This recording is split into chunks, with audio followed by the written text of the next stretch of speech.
All right, all right, all right. Well, well, well. We are back to business for another open court discussion in the Counselor's Corner. I am your host, David Lorenzo Glover, aka the Controversial Counselor, and joining me is my co-host, the Big Bad Wolf, Herb Lewis. Oh, I got my couch sitting up in the corner for anybody that want to know. I know that's right. And they do be wanting to know. And we also have the lovely Jackie Brown with us tonight again. So it's always a Blessed pleasure. evening, everyone. And for anybody else, it's a showtime decision. If you feel like something's being said and you want to have at it, then feel free to send us a message in the chat, or you can inbox us and we'll put you in, get you in. All right. So recap from this past Monday show. Do blacks want help with our communities?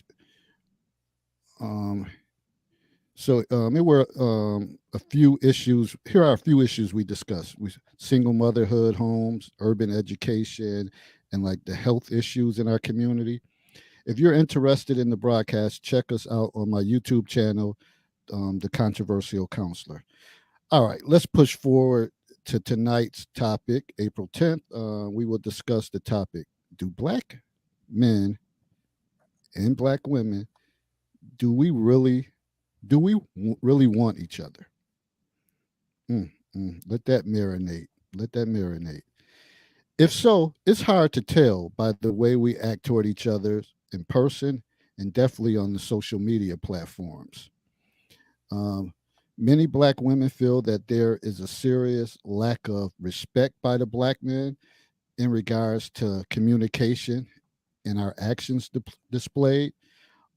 Also, many black men are carrying on like all other races should be valued more than they are. The trophy prize. Mm. So those just a couple little things. So that's to get the fire started. So let me move on to segment two. Why some men have a difficult time obtaining sexual partners.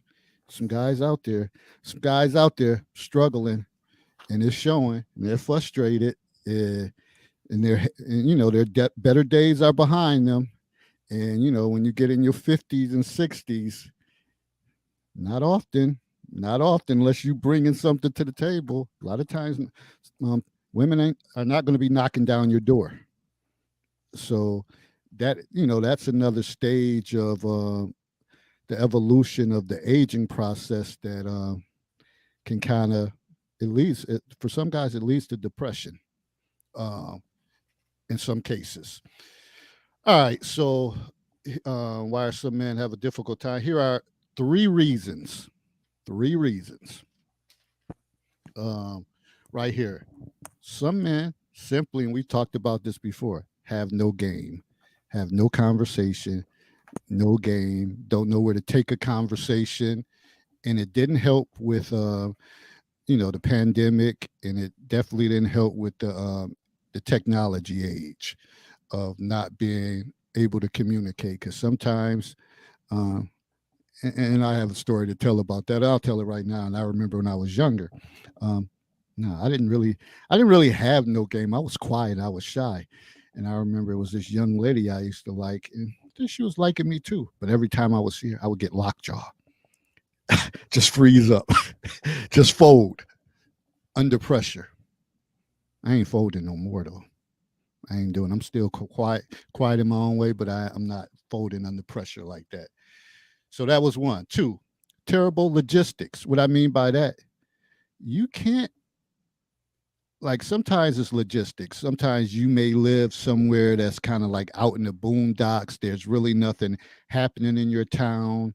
You got one gas station, one grocery store in the nearest biggest city, maybe a 30, 40 minutes away. Well, your logistics is going to mess you up every time. So it's not like you're going to run into many options. But then also with logistics, if you stand in your mama's basement or sleeping on your sister's couch, you ain't gonna have too many women coming through. coming through to hang out with you at your mother's house or your sister's house. Women, they want privacy. They want to be able to feel comfortable. So if that's your situation and you don't have money to spend on a hotel or anything, you're gonna be ass out. So that was two. And then some men simply don't know how to escalate or uh, like level up, move to the next level. They don't know the proper steps. They may be horrible kissers, may not be comfortable holding hands or placing their hand on a lady's knee or thigh, trying to make that move. Some some men struggle with that. So those were just three kind of low level surface ones, but it's a lot more to it, and we're going to dive into that. Um, Another outstanding lineup, which should provide a lot of back and forth engagement.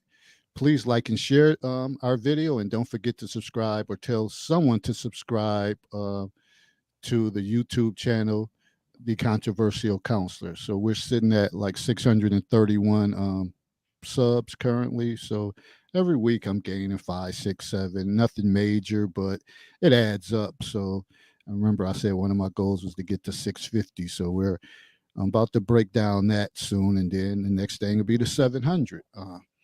So help me to help you. And here we are. We're here for another one.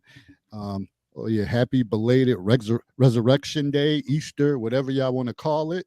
I hope everybody was safe and enjoyed their day, had a good time with family and friends, and back to the grind again.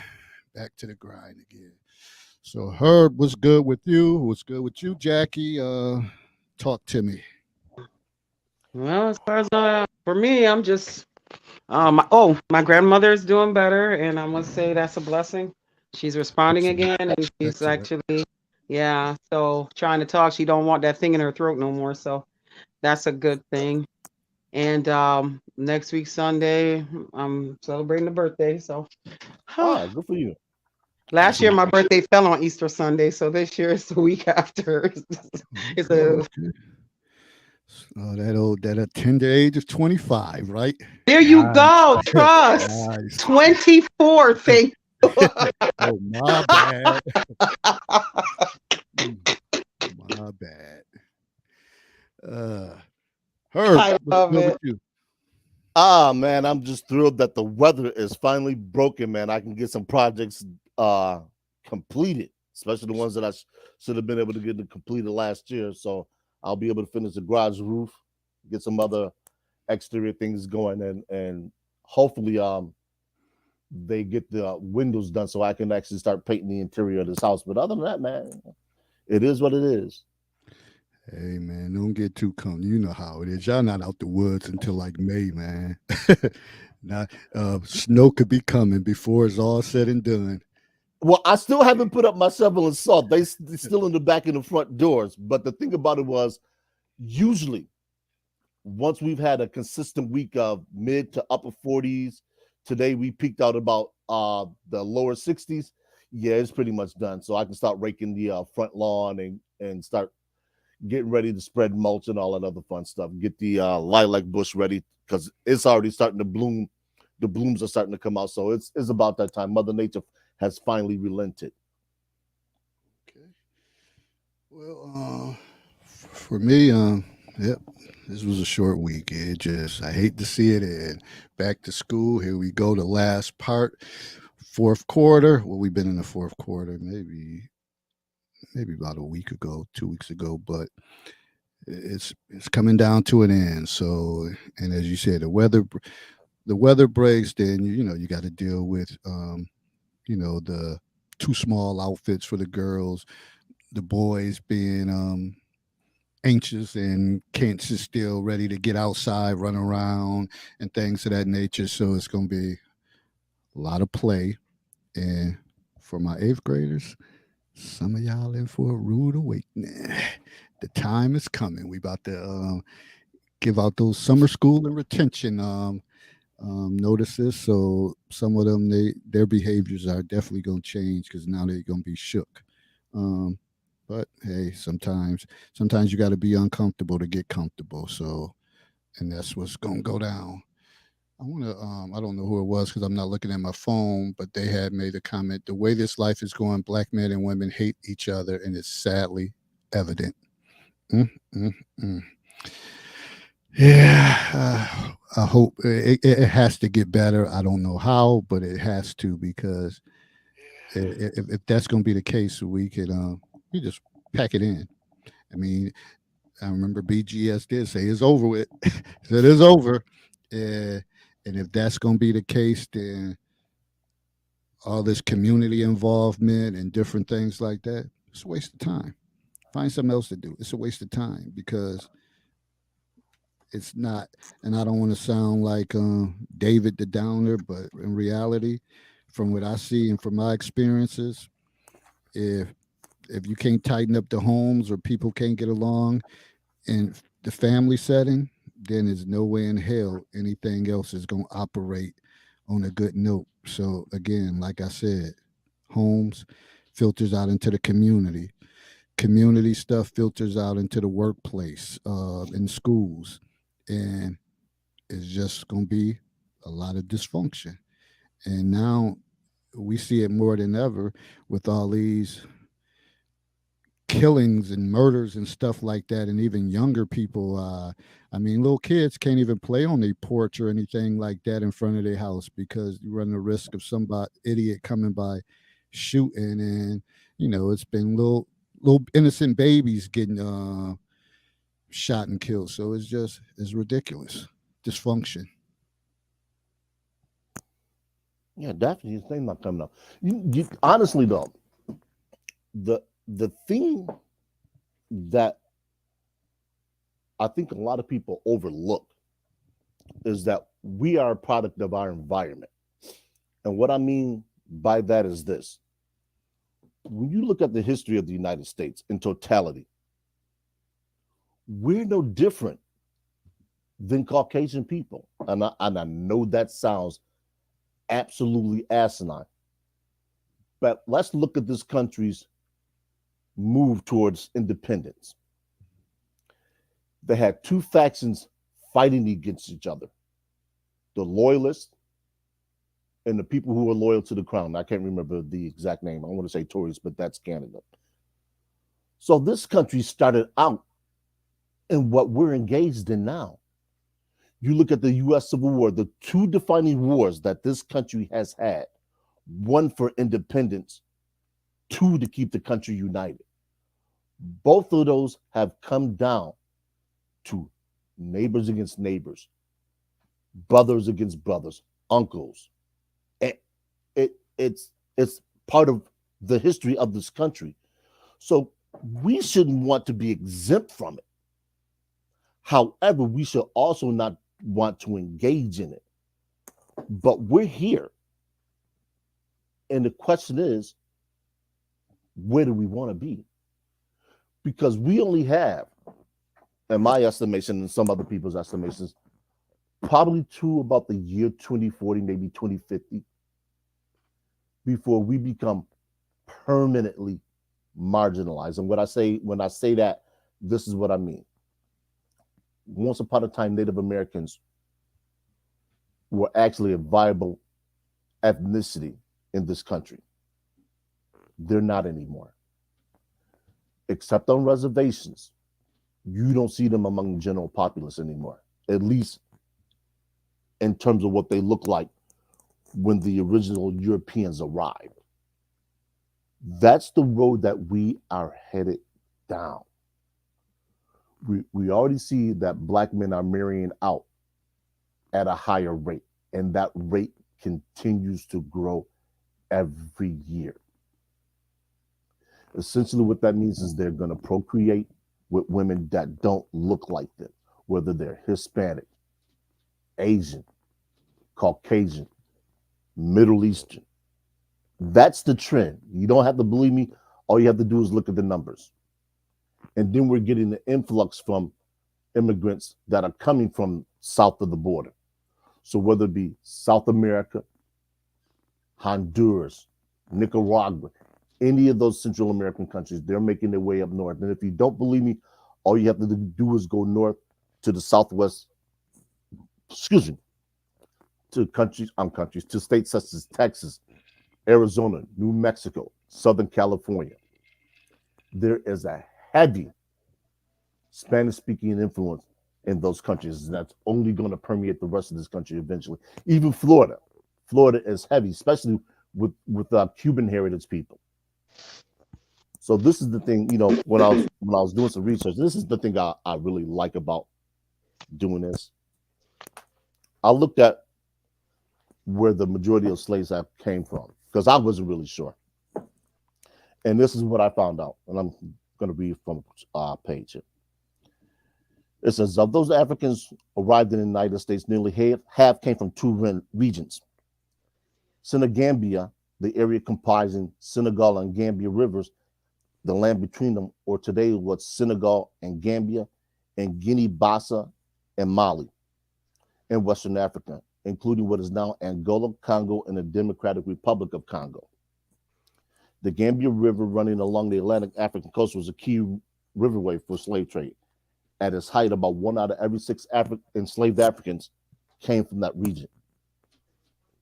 So even when our ancestors were brought here on slave ships, we were never a united people.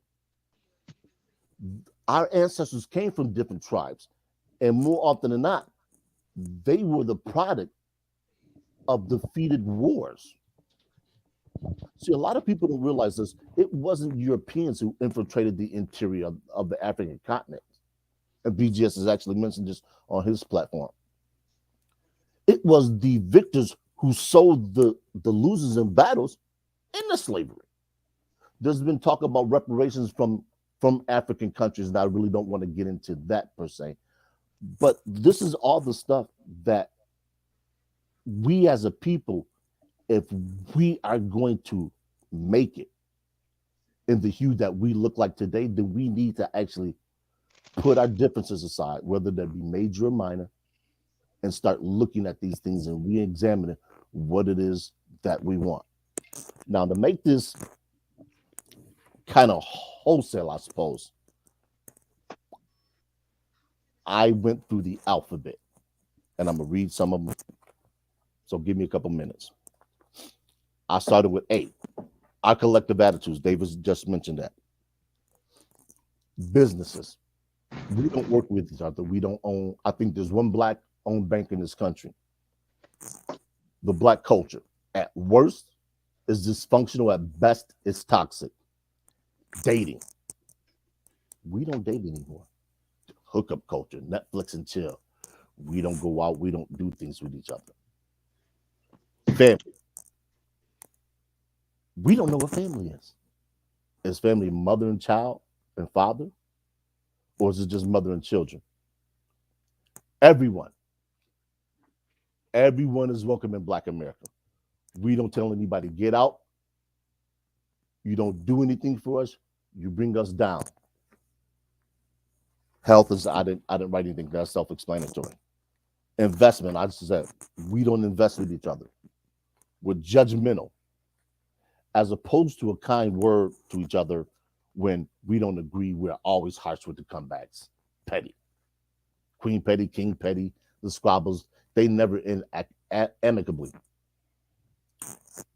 Killing, homicide, brothers. And I'm guilty of it. Sometimes we just have to let shit go. We don't need to be right. We need to be alive, because that's our greatest impact to our family, our friends, our communities. We can't do anything laying on a cold gurney underneath the surgeon's knife or underneath the coroner's knife, trying to figure out how we died. Blunt force trauma, gunshots. That we got to stop that. I know years ago, stop the violence in hip hop was a huge thing.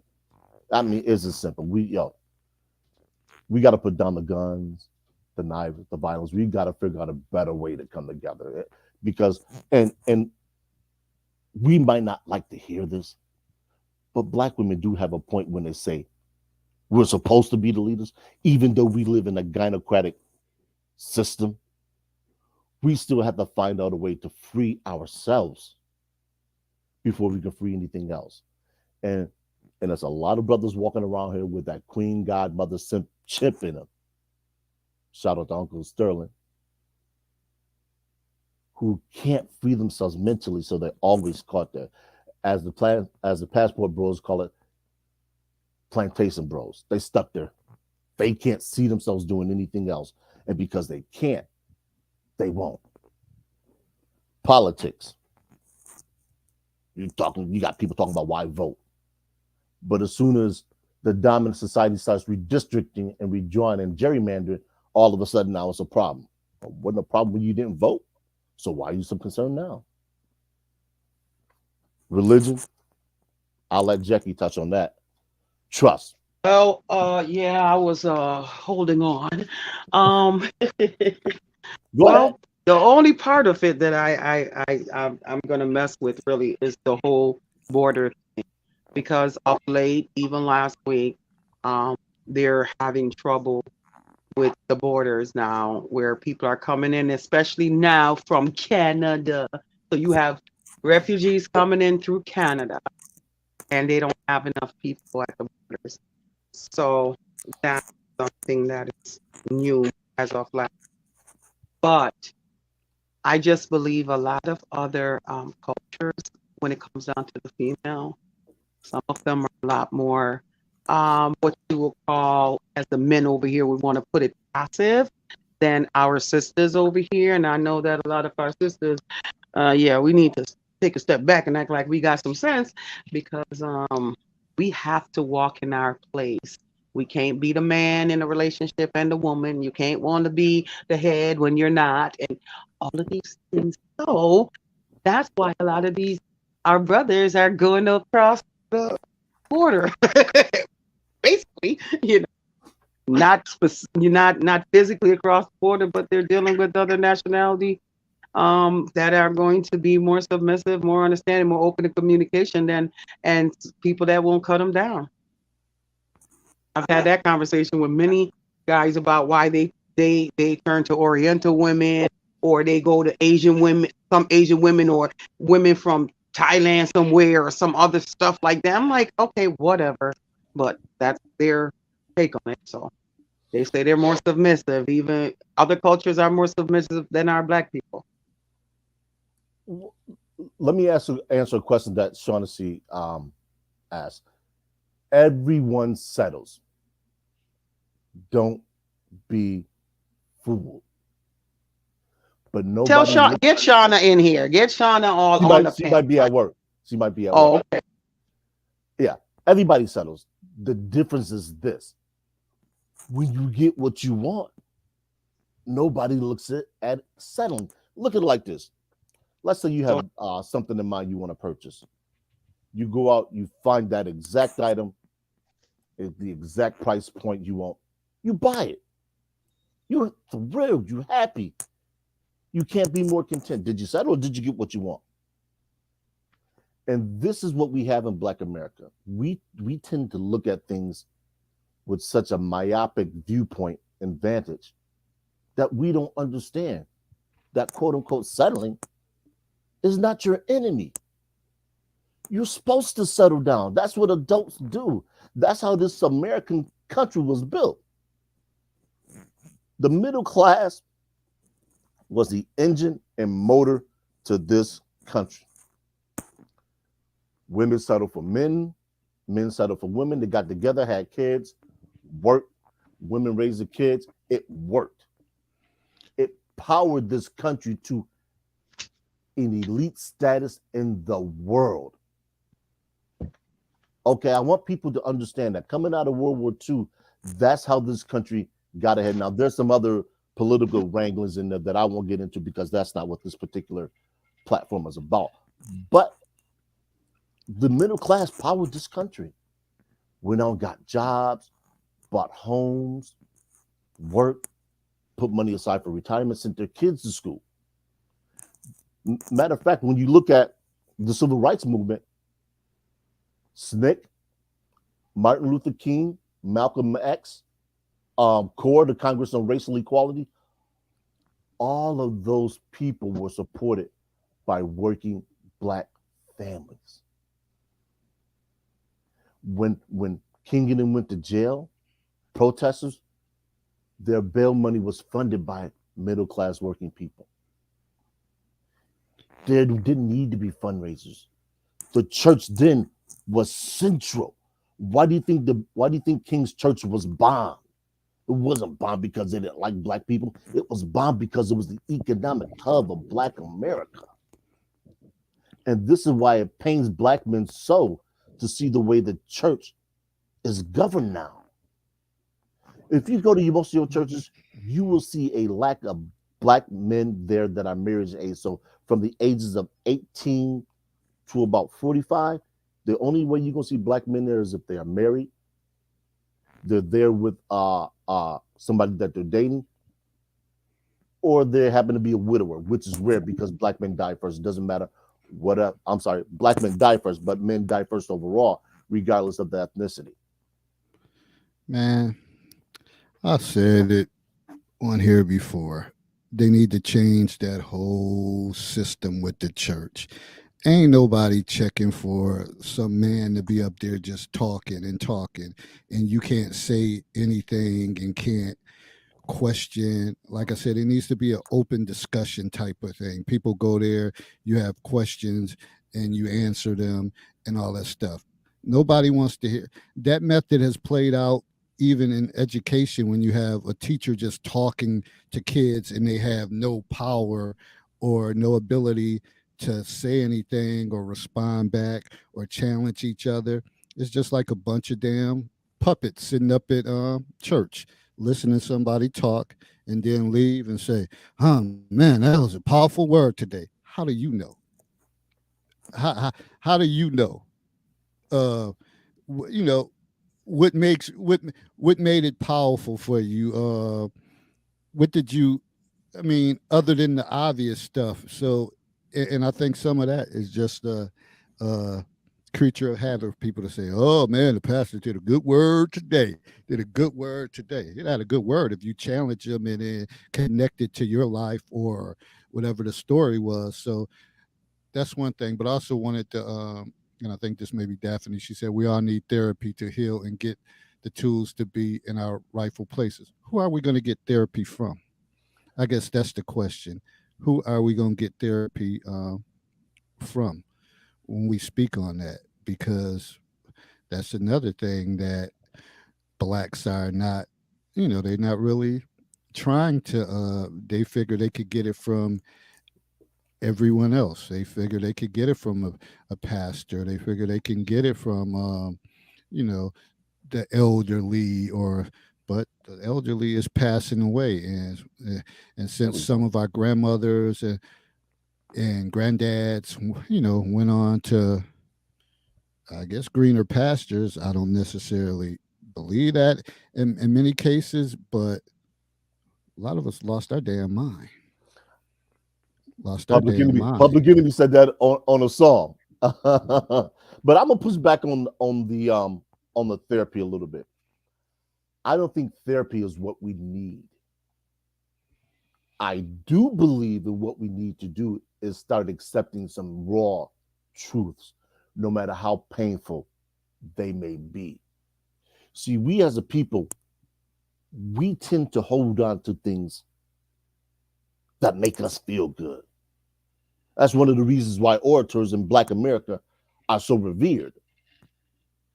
King, Malcolm X, Obama, Frederick Douglass, very well, and that's what the Black preacher is, an excellent orator. Because we're an emotional people, so we feed on that energy. But the thing we need to do is we need to start getting right with the truth.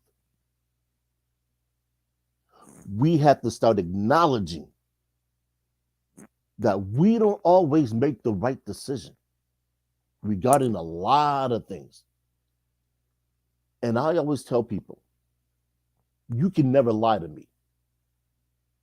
And people look at me like I'm crazy when I say that. I can tell you anything. I said, yes, you can, but you can't lie to me because I'm not vested.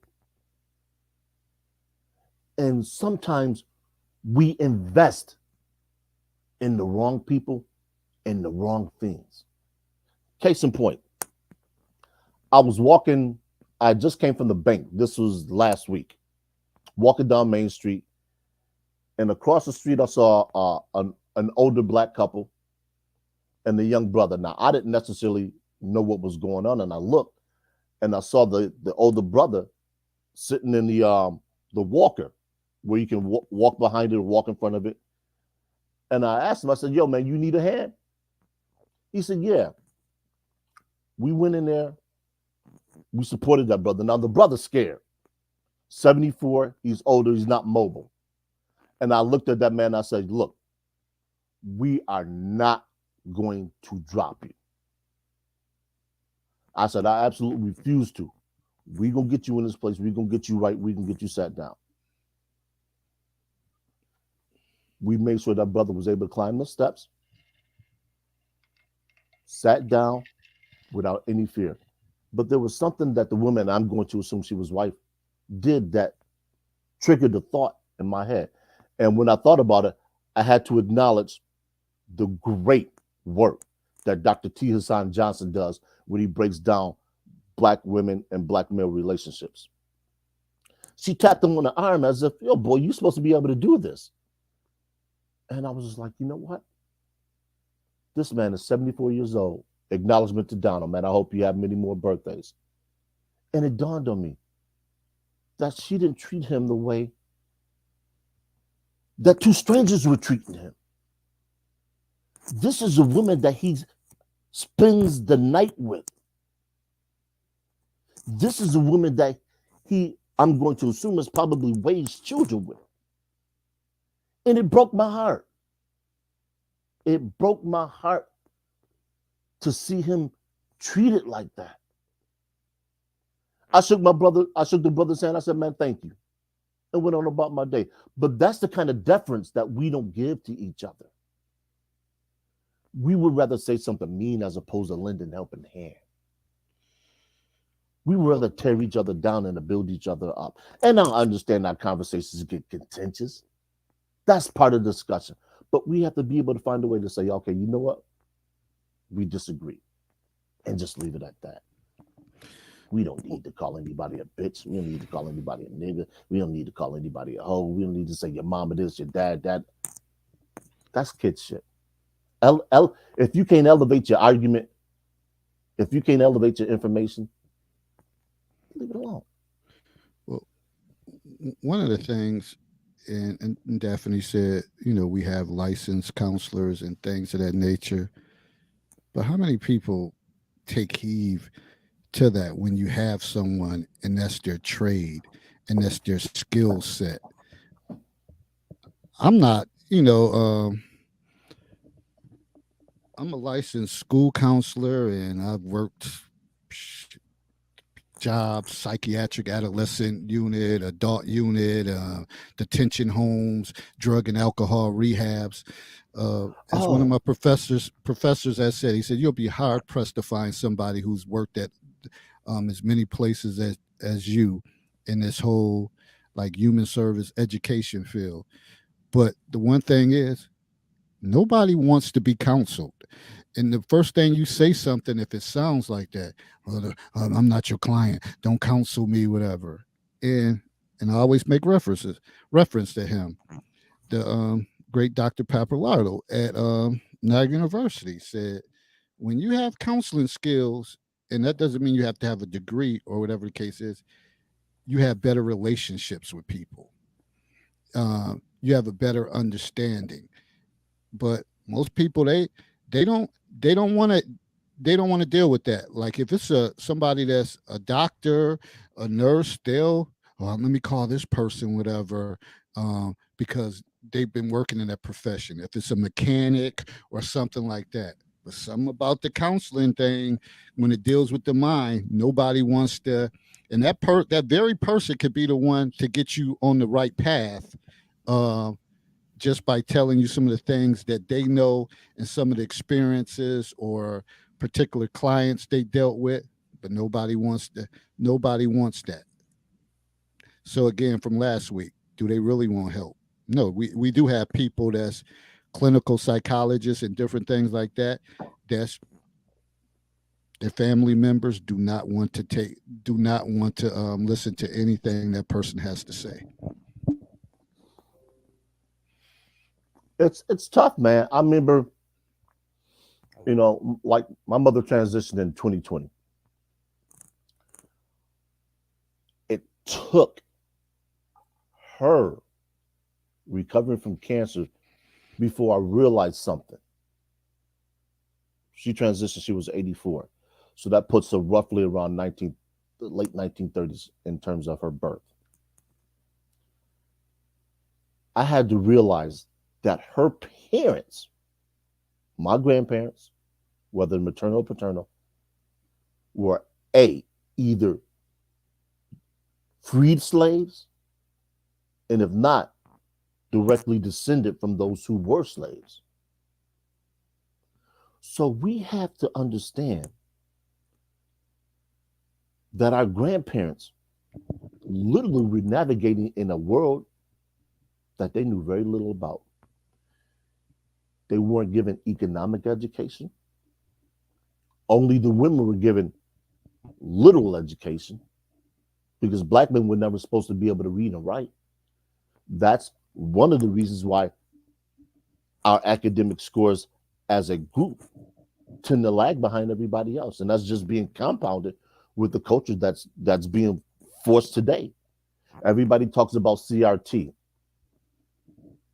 Fuck CRT. You got CRT in your home, but we refuse to teach the kids. Whitney used to say, children are the future, teach them well and let them lead the way. We don't do that. We give them a phone. We sit them in front of a TV. We don't teach them. Woo! We don't teach them. Hey, this is not Charles. Oh, hey, son of a gun! You got me again. Yeah, but we don't. He's Panthro. I'm Tigra. There are multiple Thundercats. Yeah, but we don't teach them, man. I remember one time talking about I was going to buy my nieces and nephew books for Christmas, and people looked at me like I was crazy. Hey, I'm going to leave and come back. For some reason, the volume on my phone is really, really low. Okay. Give me a second. Yeah, they looked at me like I was crazy, and I'm thinking, what better source of information and growth than to buy somebody a book? Because that would They mean say if you somebody wanna- have to read it to them. Explain it to them. The thing about that is they say, if you want to hide something from black people, where do you put it? In a book. Why? Because as a demographic, we don't read. Now, that's more to the men than it is to the women because the women read more than men, and that's across culture. Doesn't matter. Once men get to a certain age, and Dr. Dunbar, I believe he can confirm this. Once we get to a certain age as men, if we're not reading for information, we generally don't read. We don't read for entertainment. We tend to watch TV. We tend to do things. We tend to work with our hand. We tend to socialize in that regard. I like reading historical context. That's where my thing is. The magazines that I used to read, The Week, The New Yorker. I have a subscription that just ran out to Epic Times. I'm a history person, so I'm always going to read something historical.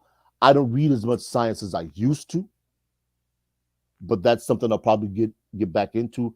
I'm actually trying to endeavor into reading and understanding the Bible on a larger context so I can start to tie all this stuff in. I don't think I can ever be like BGS, to be honest. That I call him the Black Aristotle for a particular reason. He's just well-read, knowledgeable about so many different things.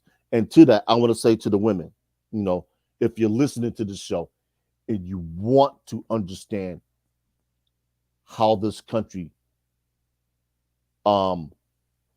curtails your thinking or how it imposes its ways upon you, go listen to the Crimson Cure. She is masterful in the way she breaks down things. Okay? I can't stress that enough. She's on YouTube. Look her up. Put her in your saves. Follow that woman if you want salvation from yourself. Not from Black America, but from yourself. Princella beg to differ. Tell Royalty she can kiss my fucking ass. Hey, She ain't got no weight with me. Matter of fact, go find your ass a motherfucking taco and eat it. You ain't got shit to say to me. When you had the opportunity to speak to me, you blocked me. You turned your ass and you ran. So fuck you. She ain't say that right now. I'm just saying. Oh, I'm just stirring the pot. She's Whoa. not on you here. know my stance with that nonsense, but I don't tolerate it because we don't do that here. We don't do that here. And I know that people that don't like her, like the Crimson Cure, don't align herself because they think she's a pick-me. That's another nonsense that we need to end. There ain't nothing wrong with wanting to be picked. Really. Everybody wants to be picked for something. You want to be picked for a job. You want to be picked for a female to like you. You want to be picked for a male to like you. It's nonsense. And fellas, if you're in a red pill space, I'm going to make this clear. Not every man that gives you red pill content gives you honest red pill content. There are some men who going to give you red pill content and they're going to stay there. It's what we call red pill raids. Don't listen to them consistently. If they're not telling you how to use the information that you've been given, don't listen to them. I'm going to tell you now, there are some men in the black man spirit and in red pill spaces who speak about that I don't bother listening to because they're not talking about anything. Granted, I'm 51, so I don't need to find my way with women. I understand women. Matter of fact, I've said this and I've caught some heat from it. I've said that I know all I need to know about women. I don't need to learn anything else. And it rubs a lot of women the wrong way because they think they're that complicated. I'm like, nah. To some people, you are. But to me, nah. I don't need to jump through the hoops that you're putting up. You want to light them on fire? I'll just turn around and walk away. That's something that brothers need to start learning how to do. Hey, go ahead. I'll just chime in really quickly. Good evening, everyone. I'm just going to chime in really quickly, and I'm going to hop off. A couple of things I thought about when you all were talking earlier. I was thinking about Dr. Claude Anderson's Powernomics. Mm-hmm. And one thing about Dr. Claude Anderson, if the people watching this are unfamiliar with him, Dr. Boyce Watkins has him on all the time. And Dr. Boyce Watkins, he gets a lot of criticism, but I'll credit him to shepherding Dr. Watkins out into the spotlight. And Dr. Watkins has been around since we were young and before all of us on this panel were young. And the interesting thing is that when I read his books and I watch him speak, I wonder, why didn't we see any of this when we were like in our teens and our 20s? And I think the answer to that riddle is that media and messaging are intentional. Mm-hmm. And they intentionally put things out in the forefront that they want people to see, and they put things in the shadows that they don't want people to see. Okay, so if you read Powernomics, that's all about cooperative economics. We all do some families do the Kwanzaa celebration, every year in December, but it's one thing to talk about cooperative economics, and it's another thing to actually do it. But what he encourages in that book is he encourages us, using race as a team sport, the way other groups do it, or as our Jewish brothers and sisters do it. They do it more in terms of their religion and spirituality. But he really, really encourages us to more of a collectivist mentality. And I don't know when it happened, but at some point we crossed into an I mentality. I went to I attended the Self-Improvement Summit a couple of years ago, and Ron Wills introduced this, and he made a video on it a couple of weeks ago because I asked him. He said we're in the age of I. So right now, it's all about what do I want to do? What's going to make me happy? Mm-hmm. What do I want to do? What are my deepest desires? And that's a very different thing than what's best for the family and what's best for the community. We're in the age of I. I don't know how much further I should go with that, but we crossed over into a different thing. You can actually let me give you some information so you can go further with that. What he's talking about with Dr. Claude Anderson is Dr. Claude Anderson said there's 5 key components that every community and ethnicity should have. One is the supermarket. Control your food purchasing. That way people can't feed you food that's not good for you. 2, hospital. Treat you sick. 3 was banking, to finance your people and what you want. Black Wall Street, when Caucasian males came to Tulsa, they used to go directly to the black-owned banks and negotiate with them. Schools, education. Educate your youth. We're big on education on this platform. Davidson School, I've done mentoring. We always talk about education because people think that education is just in a book. Wrong. Education is anything that you can use to better yourself. The song Tennessee, I'm sorry, the group, I'm sorry. Wow, I'm getting the groups mixed up as groups in the songs. Arrested Development. Arrested Development did a song called Mr. Window. One of the lines in that song was, big blacks spend all their money on colleges, yet and still most of y'all come out confused. And it took me a while to really understand that, but I was like, I'm thinking, how can you spend your money on an institute that's on a higher level of institution, education, if you will, that's supposed to teach you? I don't know what they teach. Because a lot of people come out of college nowadays and they can't critically think. So are these people really being taught, or are they being indoctrinated? Especially now with liberal arts degrees being given out like candy on Halloween. Some people just, you ask, where did you go to school at? What did you get your degree in? And it's alarming because a lot of people think I have a degree, and I say no. I say, hey, I have the equivalent of 63 credit hours, which is an associate's degree. I said, but I'm always endeavoring to learn. This is why I deal with people who are smarter than I am. KRS-One said that in the song. He said, I work for the rich and I hang for the poor. We need to start looking at ourselves individually to grow. So when we do, the collective grows. Go ahead, Dr. Dunbar. Yeah, so I think I'll wrap up with this. So if you think about playing a team sport again, that's not fighting amongst each other for things like social class. We fight amongst each other based upon social class. We fight amongst each other based upon, well, there was a whole colorism thing about 8 years ago.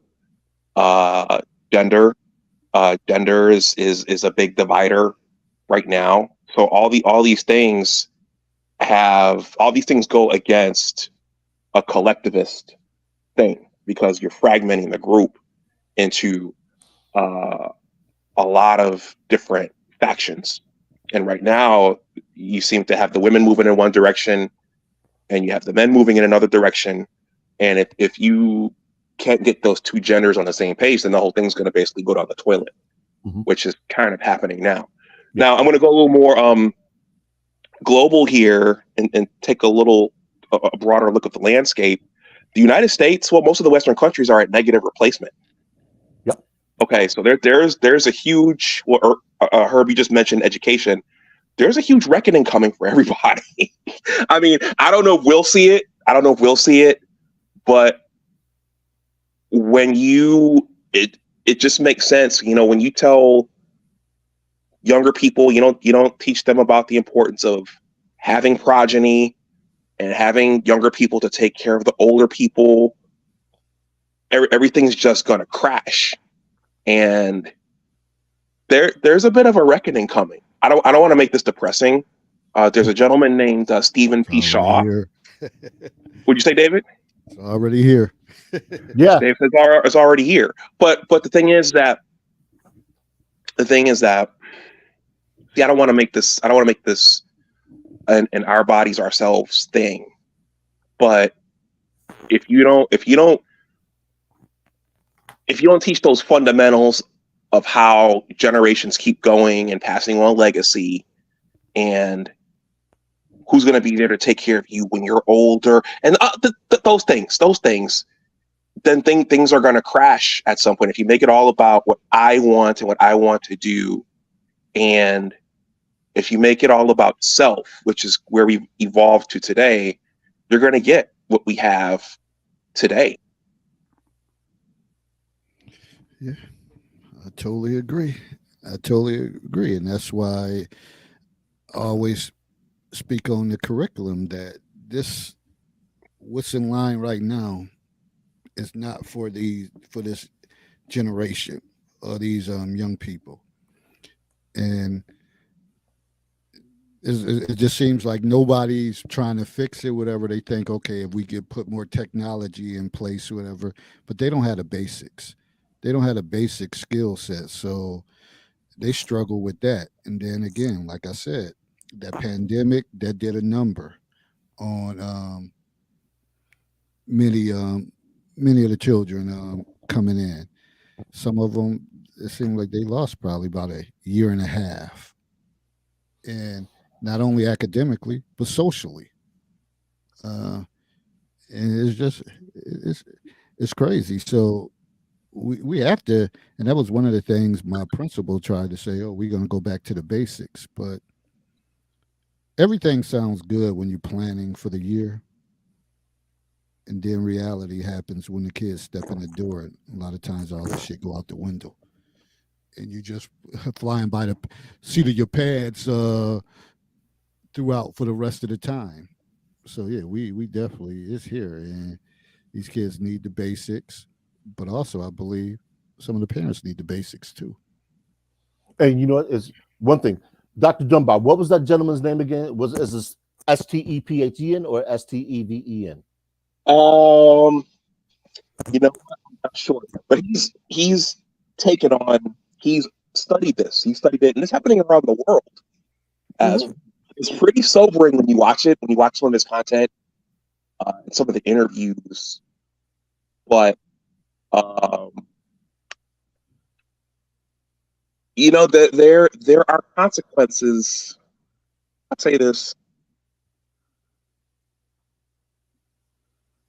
when you pass on, just everybody get your degrees, worry about all the stuff later, and just do what you want to make yourself happy.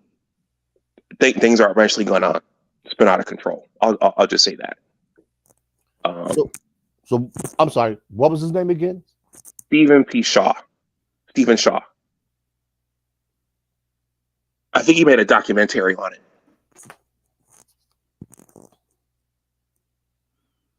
And you know what the funny thing about it is? This is why geopolitics becomes important. The negative growth, the negative birth rate that Dr. Dunbar is speaking about is very evident in Japan. Kevin Samuels used to talk about it, but nobody really paid attention to it when he mentioned it. Japan has been experiencing negative population growth for about the better part of a decade. Now, and like I said, I don't like to get into geopolitics here, but I think this bears mentioning. China in the 1980s, because of their population growth, and they had a problem feeding their people domestically because they have to import so much food, had what they call the one-child policy,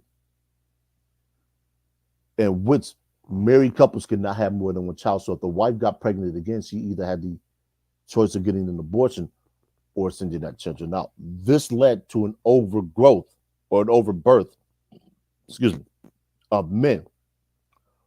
Right now, China has relented on that policy, and they're looking to increase their population, because what they have now is they have a working class, essentially to what America had in the 1920s, coming online, but they don't have anybody else behind them because they didn't have any girls to birth the children. So this stuff affects more than just us. But in order for us to understand it, we have to tap into people that know and understand this. This is why it always helps to expand your circles. Even if you don't, quote unquote, like people, that doesn't mean you don't listen to them. And I think that's something else we need to get out of habit of. Well, I don't like him, so I'm not going to listen to anything he said. When I mentioned Rush Limbaugh, people were like, why would you listen to Rush Limbaugh? And it was something that my brother said to me that I had to really consider. He said, if you want to know how your enemies think, you have to listen to them. And far too often, people, black people mostly, won't watch Fox News. I stay on Fox News if I can.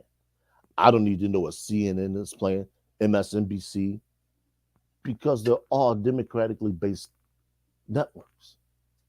So if we want to know how this country is run, if we want to know how this country is governed, or how this country is going to be governed in the future, we need to start taking in all sources of information from everybody. Herb, I would agree with that. I think that's a major weakness in our people, is that we're so one-minded and we're so, if it's white, it's wrong. If it's coming from somebody else, it's wrong. Sometimes what you need to hear is going to come from people who don't look like you. And that's why I'm.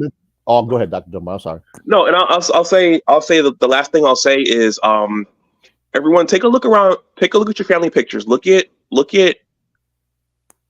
your parents, your aunts and uncles. Look at your grandma. Look at how many aunts and uncles you have, and then take a look at how many children each of those people had. It's like a downward. It's like an upside down pyramid, and it's trending downwards. I don't want to make this too sobering. I don't want to make this too macabre, but take a look around. Take your heads out of Bayou Barbie and the Women's Final Four and all the distractions. There are a lot of distractions around us to keep us occupied and to keep our minds off of what's really, really going on.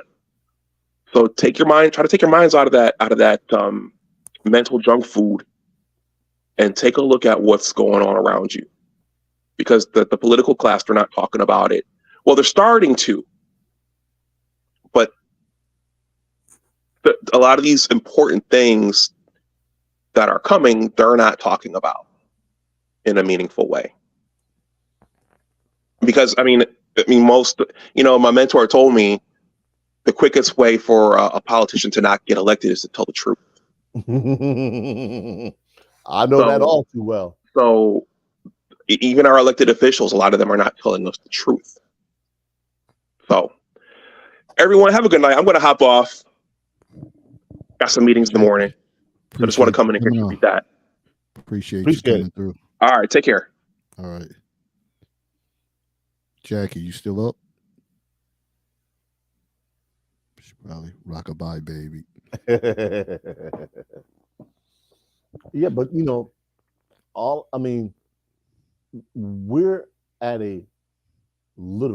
are at a critical junction in Black American history, presence, and future.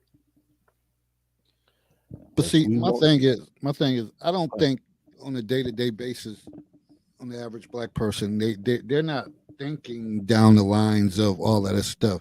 They're immediate reactions to stuff, and that's the problem, that we're never proactive. Everything is reactive because we're emotional. We're an emotional race. Well, probably people say every race is, but it just seems us everything that we've been through, I think our reactions are different. And a lot of times I don't think like no one is looking like, okay, trying to plan ahead. You're thinking about what's going on right then and there, and they're going to respond to it. So a lot of times in relationships, you may have a man and a woman, and it could be either. It could be either or. Maybe thinking about, okay, let's think about down the road, the future, and then one of them is stuck right there at an impasse of what they're going through right then and there, and then that causes a lot of tension and strife between them. Like there's so many angles that we have to look at with all of this that it's a lot to unpack. It truly is. And you know, the old adage is it doesn't matter where you start, just start. And honestly, that's, you know, that's what we need to do. We need to start looking at things objectively and then start moving with an objective, because it doesn't matter how you complete the journey, but we must start. And you know, from what I see, and just my home city, or the city I live in, which is Niagara Falls, New York, and then traveling to different places, we're all at different speeds. So you go to some places like Atlanta, which is upwardly mobile, full of black people. You go to Prince George's County, which is heavily populated with upwardly black mobile people. Prince George's County, for those of you who don't know, is a black enclave outside of Washington, D.C. You go to the Dallas Metroplex, Houston area, upwardly black people. You go to Chicago, you'll find your class of upwardly mobile people. I think the only place they probably don't exist is in Los Angeles, and that's because gentrification is taking place. And speaking of gentrification, the sad thing about that is this: Compton and Watts used to be primarily black people. It's no longer the case today. And why is that? It ain't because white people are moving, it's because black people are selling that property.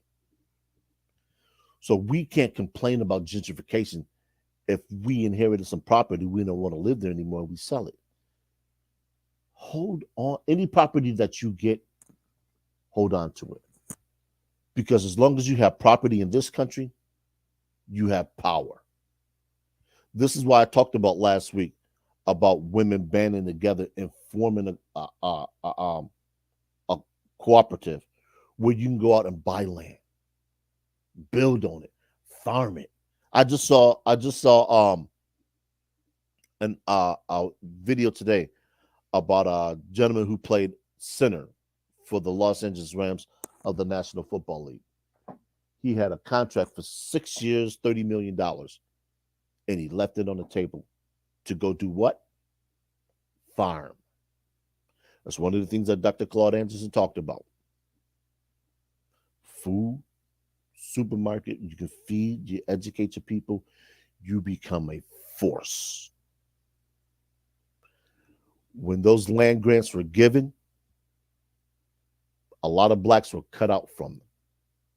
There's legislation now that has just been, I'm sorry, not legislation, there's been a court case that has been settled, and I'm not sure when, that is financially rewarding black farmers because they were cut out of a loan program that was supposed to be for farmers, only with the white people. So these are things we have to start making ourselves aware of, because as long as we're not politically involved, they can continue to take, and I use the word take lightly because I don't want to give the wrong impression. They're going to continue to abdicate their fiduciary responsibility to every American. And what I mean by that is this: everybody that works in this country, whether legally or illegal, pays into the tax base. That money gets redistributed in the form of grants and other things. A lot of pork barreling goes on in DC, and because we're not politically inclined, we don't understand that. So when all this money starts to filter back down to the state level, and then the state starts to redistribute this money, we try and figure out, well, why does so-and-so get this and we don't get anything? Why do our schools look like this? Why do we not have any playgrounds? That's why. because you're not demanding anything from your elected representatives. So if you don't demand anything from your elected representatives, guess what you're going to get? Nothing. Start demanding. Start being involved. I don't care if you need to set up people that are older, that are retired, and say, hey, look, this is what you do. We want to task you with this. We want you to keep us abreast of who's running for office, what their platforms are, what they're going to give us if we vote for them. This is one of the things that Dr. Claude Anderson talked about when he talked about the race. Then we need to have our working class. The working class is just that. They're going to support us no matter what we do. We want to get some political candidates involved. We're going to go see the working class, see if they can support us. I see it happening in Niagara Falls. We got multiple people running for mayor and city council. And I think that's fantastic because I'm a proponent of everybody in this country should run for elected office at least once, especially by the time when you turn 18, because it makes us better informed. If we know how the government works, we can say, hey, look, we know what you're supposed to do. Why aren't you doing it? But too many of us don't. So we need to task somebody with, in your individual areas, wherever you live at, get the working class support, person that knows what's going on, and then have somebody sitting on the school board, multiple people sitting on the school board. So if they want to make a change for the curriculum that doesn't suit your needs, doesn't suit your people's needs, say, hey, no, we're not going to have that. And then you go back to the voting and electorate and say, hey, look, this is what your school board plans on doing. We need to mobilize and block this nonsense so they don't start. There was a video, and I don't know where this happened. I want to say in Pennsylvania, but do not quote me on that, where they were trying to ban critical race theory. Now, I have my own opinion on that, but I won't get into it. The only problem with them banning it was not being taught. Think about that for a moment. Why would you ban something that's not being taught? Makes no sense. That's like somebody telling you you can't eat something that hasn't even been invented or you don't even have in your house. Because it probably was meant to be taught, but they didn't have nobody feel comfortable teaching it. So no, they didn't want it taught. They didn't even want to mention because they end up making this dude leave the public meeting, which was a violation of his First Amendment right. No government can stop you. No government agency, which the school board is, can stop you from speaking. They must follow the rules of the decorum and I can't remember. I think it's Robert's rules or something, but don't quote me on that. And unless you're violating the time that's set aside, you have every right to speak, especially as a voting taxpayer member of that particular location. Well, it seemed to me, and probably in most districts throughout, we scrambling trying to get teachers to teach the basic stuff. So it's all over the place. Mhm. So nothing is probably, I mean, you have your solid teachers and people that in schools, but for the most part, they're just trying to fill in wherever they can to get somebody to basically looking for bodies. Yeah, stopgap. Yeah, man, it's a lot. Looking for bodies, and that's where we at. And I don't think too many people before that profession, teaching and stuff like that, would be a prestigious position that people were like, oh, well, my father was a teacher, my father was a principal, so I want to become a teacher. Ain't nobody knocking down the doors to do that anymore like that. So you have people that come and, on a regular basis, we get a report of like who got hired, who resigned. It's people literally 1 week resigned or whatever the case is. They said I can go somewhere else and work and don't have to deal with all this added stress and pressure. Mm-hmm. and some people are too invested, been in it too long, like myself. So I'm gonna stick it out. But the issues that some of them have, I don't have. I mean, I have when it comes to students and disrespect and feeling overworked as far as covering classes and all that stuff. Those are not my same issues, but it's a mess. I'm just gonna give it to you raw. It's a mess. But Yeah.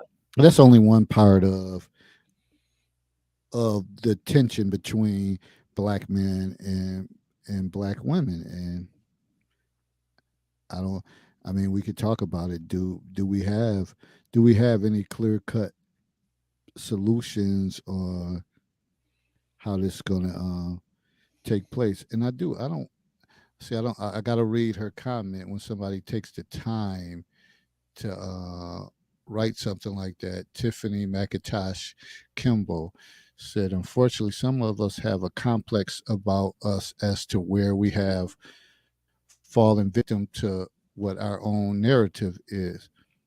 Yeah. If you told so many times, decades, that you're technically at the bottom of the barrel versus other ethnicities, then unfortunately, your brain believes it to a degree. Mentally, we haven't figured out that we have too much history to continue to break each other down, meaning there are things that exist within our culture that we as people should be disgusted with inviting it inviting it. Yeah, and that's true. If you told something enough times, you start believing it. You start believing it.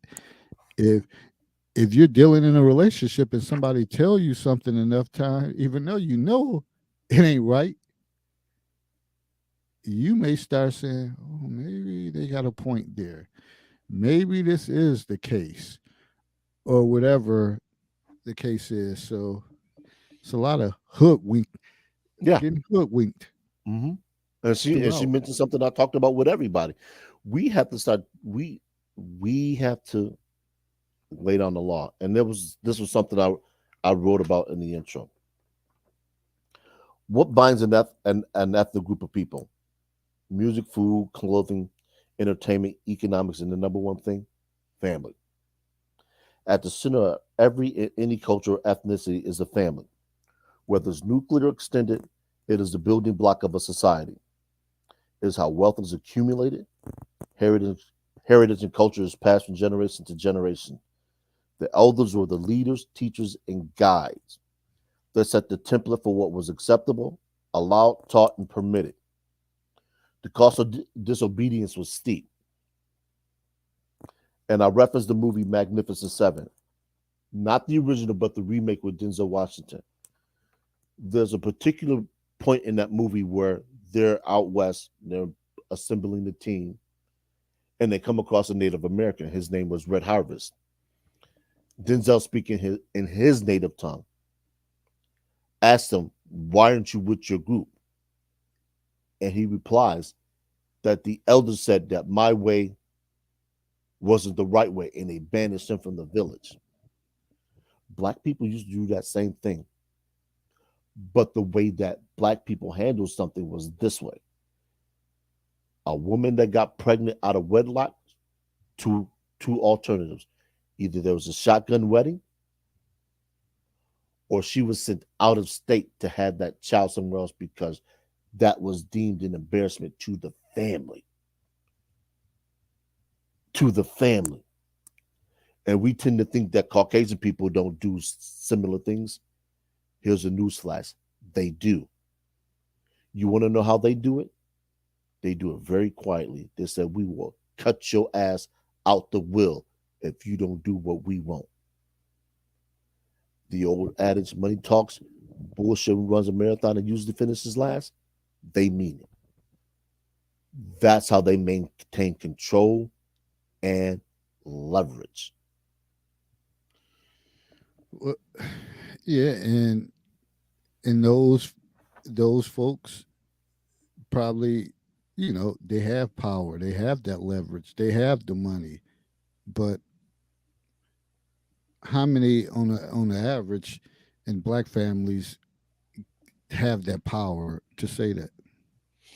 Well, this is the thing we need to address within the culture, and this is why, when we talk about single parent homes, that is always a point of contention, because black women will tell you that, hey, look, I have a right to have a child. You know what? You are correct, but the community has the absolute right not to be terrorized by the fact that multiple women are running around here having children out of wedlock, no stability, no male role model there, and no structure. Because these are the kids that fill jail cells. These are the kids that are causing disruption in the schools. These are the kids that are shooting up your neighborhoods, robbing your kids, robbing the kids robbing the kids of parents who minding their damn business. Well, then we spoken on this before. Another government program, that Section 8, is destroying good neighborhoods and schools. And I'll say this again for the world of it. I don't understand how you and I know some of it is just learned behavior and you just can't break the cycle, but I don't understand how you can come from a worse spot, given the opportunity to be in a better predicament, and as a parent, you don't say, listen, ooh, we given another chance. You have to. I'm just talking because we know the answer. That same parent probably doesn't lead by example or whatever the case is. So the kid probably says, they say that, and the kid probably says, "Oh fuck you," and keep it moving. And they go off to school in the neighborhood, terrorize it, and do what they do. But that's an issue too. Whatever that, unfortunately, doesn't make things better because they bring the same behaviors into good communities or good areas that was peaceful. Mm-hmm. Yeah. Let me read Naomi, the marketer's comment. She says the real issue was what little African American studies is no longer being taught in those districts. I said something about this before. I'll say it again. It is not and should not be any district's responsibility to educate black kids about black history. They never will do it. They don't deem it worth their time. This is why it becomes important for parents to do. Matter of fact, I'm gonna go find this. If YouTube allows me, I'm gonna go find this video that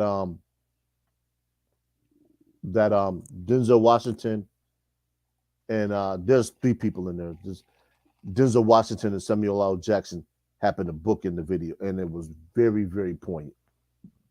Excuse me. They talk about when Denzel started out, how he got into the movie. Go ahead, David. I think for one, you have to have the right personnel to teach it. Also, and I don't think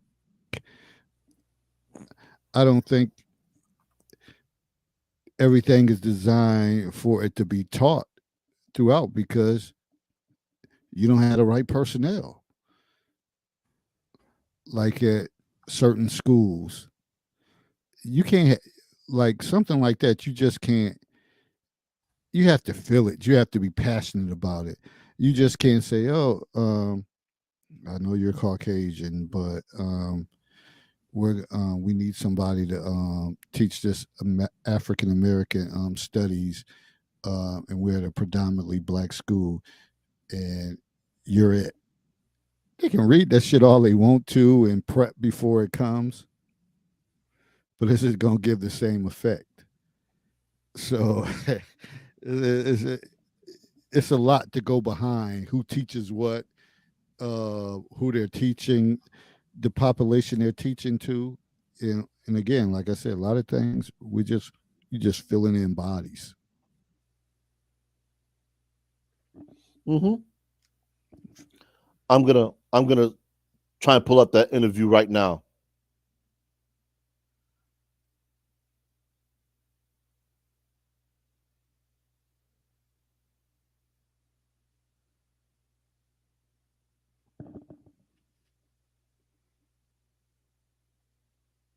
And then I'm gonna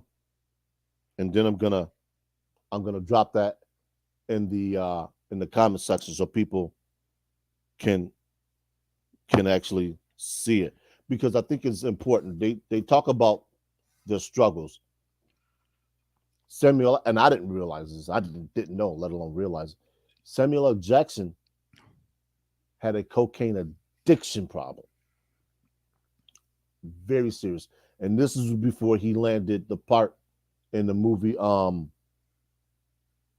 Gator. No, She's Gotta Have It, I think it was. Spike Lee called him up because they all used to hang out. Spike Lee, Denzel Washington, Samuel L. Jackson, they all hung out. And Denzel was talking about it. Said, hey, we were all starving actors. We all hung out. Mondays was the day, unemployment department. And they talked about it.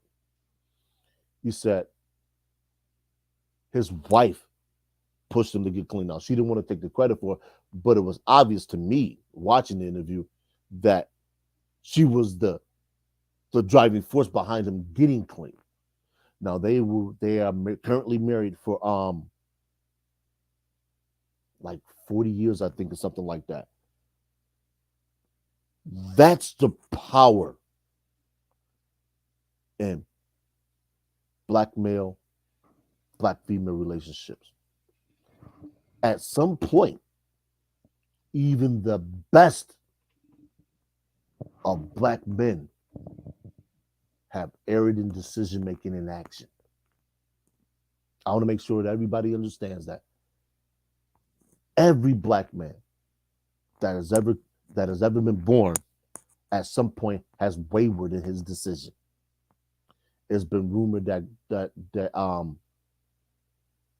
Dr. King had affairs. We know what Malcolm X, or Malcolm Little as he was known before he transitioned, his criminal past was. So nobody's born a saint. We become what we consistently do. You want to be a better speaker? How do you become a better speaker? You continue to speak. You practice. I use this show to practice my cadence, my delivery, to make sure I don't say, I'm reaching for the right word. I used to go back and watch every show and I would critique myself. I've gotten a little bit better. I try to enunciate better, speak clearer, speak a little bit slower so people can understand what I'm saying. And one of the things that I do now is I watch the closed caption and I see if the closed caption gets my words correct. 90% of the time, it does. In the mentoring program that I used to have, I used to teach this one thing. I said, I don't care what else you get out of this program or what else you don't get out of this program, but the one thing I want you to understand is this. If you speak well and you write well, you will always be understood. Too many of us think that speaking grammatically correct English is acting white. Really? When I first heard that, I thought that was the dumbest shit I ever heard. And it still is. That means you're smart. That means you've actually taken the basics of a language, put them together so you sound intelligent. After all, if you want to learn to speak another language, you're going to have to know what verbs are, how to conjugate them, prepositions, all of that stuff. I was terrible at English. English is by far my worst topic. But I still can speak well. A lot of that is practice. Yeah, and a lot of it is practice, and a lot of it is also the people that you around. Mhm. If you're around people that talk slang and every other word is F this, F that, that's what you're going to get. And that's the same thing when you think about children in the household. They hear it, they see it, they see the actions. They may not say anything. No, what they do is huddle up if they got siblings with each other and say, man, mom and dad was fighting again, or this is going on, or whatever the case is. And they may never mention anything throughout their childhood until they get older and get confidence and like, yeah, I know what was going on between y'all, or whatever the case is. But they just essentially want peace and security and structure. So they just, fall in line with what's going on. Like I said, until they get older and say, okay, now I want to address this. And maybe dad is not in the household, and mom may have passed on, or whatever the case is. But they see the actions. So it's important to be around people that you want to emulate and be like, unfortunately. But I think we fall under the case of everybody want to be the head honcho. So in order to say, oh, I want to be around this person, that means I'm giving up power. So I'd rather be around people that I have power over. Mhm. And see, me, I want to be around people that I can learn and grow from, Right. who can put me in my place and give me constructive criticism to say, you need to do this or you need to do that. And that, and that's how I got through college and stuff like that, with people putting me in my place. But again, we live in a sensitive times that people don't want to take constructive criticism, and they look at it as, I got a job, I pay my bills, and that's it. And they don't want to grow. And that's all they see for themselves. Yeah. That's all they see. They don't, the greatest strength is probably the greatest strength of a leader and all that is to impact others, Mhm. to have an impact on others. And that's how you build legacies and things of that nature. Some people they're existing. They're not living. They just here. And they're not trying to do better. Everybody has to take that stance to say, damn, I want to do better. I want to find a way to get better. Man, if you're not a sports if you're a sports person, you have to look at Kobe Bryant and people like that and say, damn, I see how he got to be one of the top players. You have to look at that. You have to find some motivation to do better or get better. But Yeah. we kind of like this whole subject is kind of it's no more documented than in the counselor's corner with the way it was going back and forth and how disconnected everything is. Mhm. And I would encourage you, if you're not a part of it, join that group, and you'll just see some of the posts that's put out there and some of the back and forth between men and women, and there's so many different things. And I'm the sole administrator, and a lot of times I just put it out there because, again, one of my whole things is sometimes people got to be made to feel uncomfortable.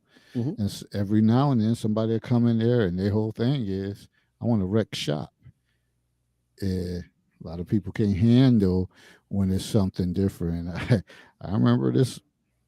It was this one, like every now and then someone comes in and people just lose it. They just lose it.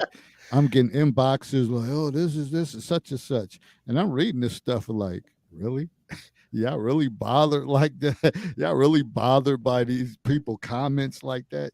That stuff don't rattle me. It don't shake me. Yeah. The funny thing about, and you and I were talking about this before we came on there, I'm at the point now where I don't respond to like 99% of the stuff I see. I do sit back and observe, and I say, you know what? This is a good topic. Why don't we discuss this broadly? And the reason why it's so important, I call it data mining, research or whatever the case it is. The reason why I sit back and I don't comment is because I want to see how other people are impacted by these things. Some people they're impacted greatly. Some people aren't impacted at all. Some people the impact is minimal. But there's always an impact. Just like when I remember when I tagged Dave, I said, "Oh yeah, this is something that needs to be discussed," because I don't think we do it enough. Everybody wants to give a tertiary statement about something, but we never sit down and peel back the onion until we cry uncontrollably. Okay, we say that's enough. No, it's not enough. And it will never be enough until we can stand up and say, okay, you know what? This is not working anymore. This is not viable for us as a people long term. And we need to put down the swords, open the lines of communication, as Obsidian is fond of saying. We need to stop the non-versation, which is a combination of non and conversation, and we need to start opening up the dialogues. This is one of the things that the Black Manosphere is accomplishing, whether some people disagree with what the Black Manosphere talks about or whatever the case is. I'm not here to discuss that.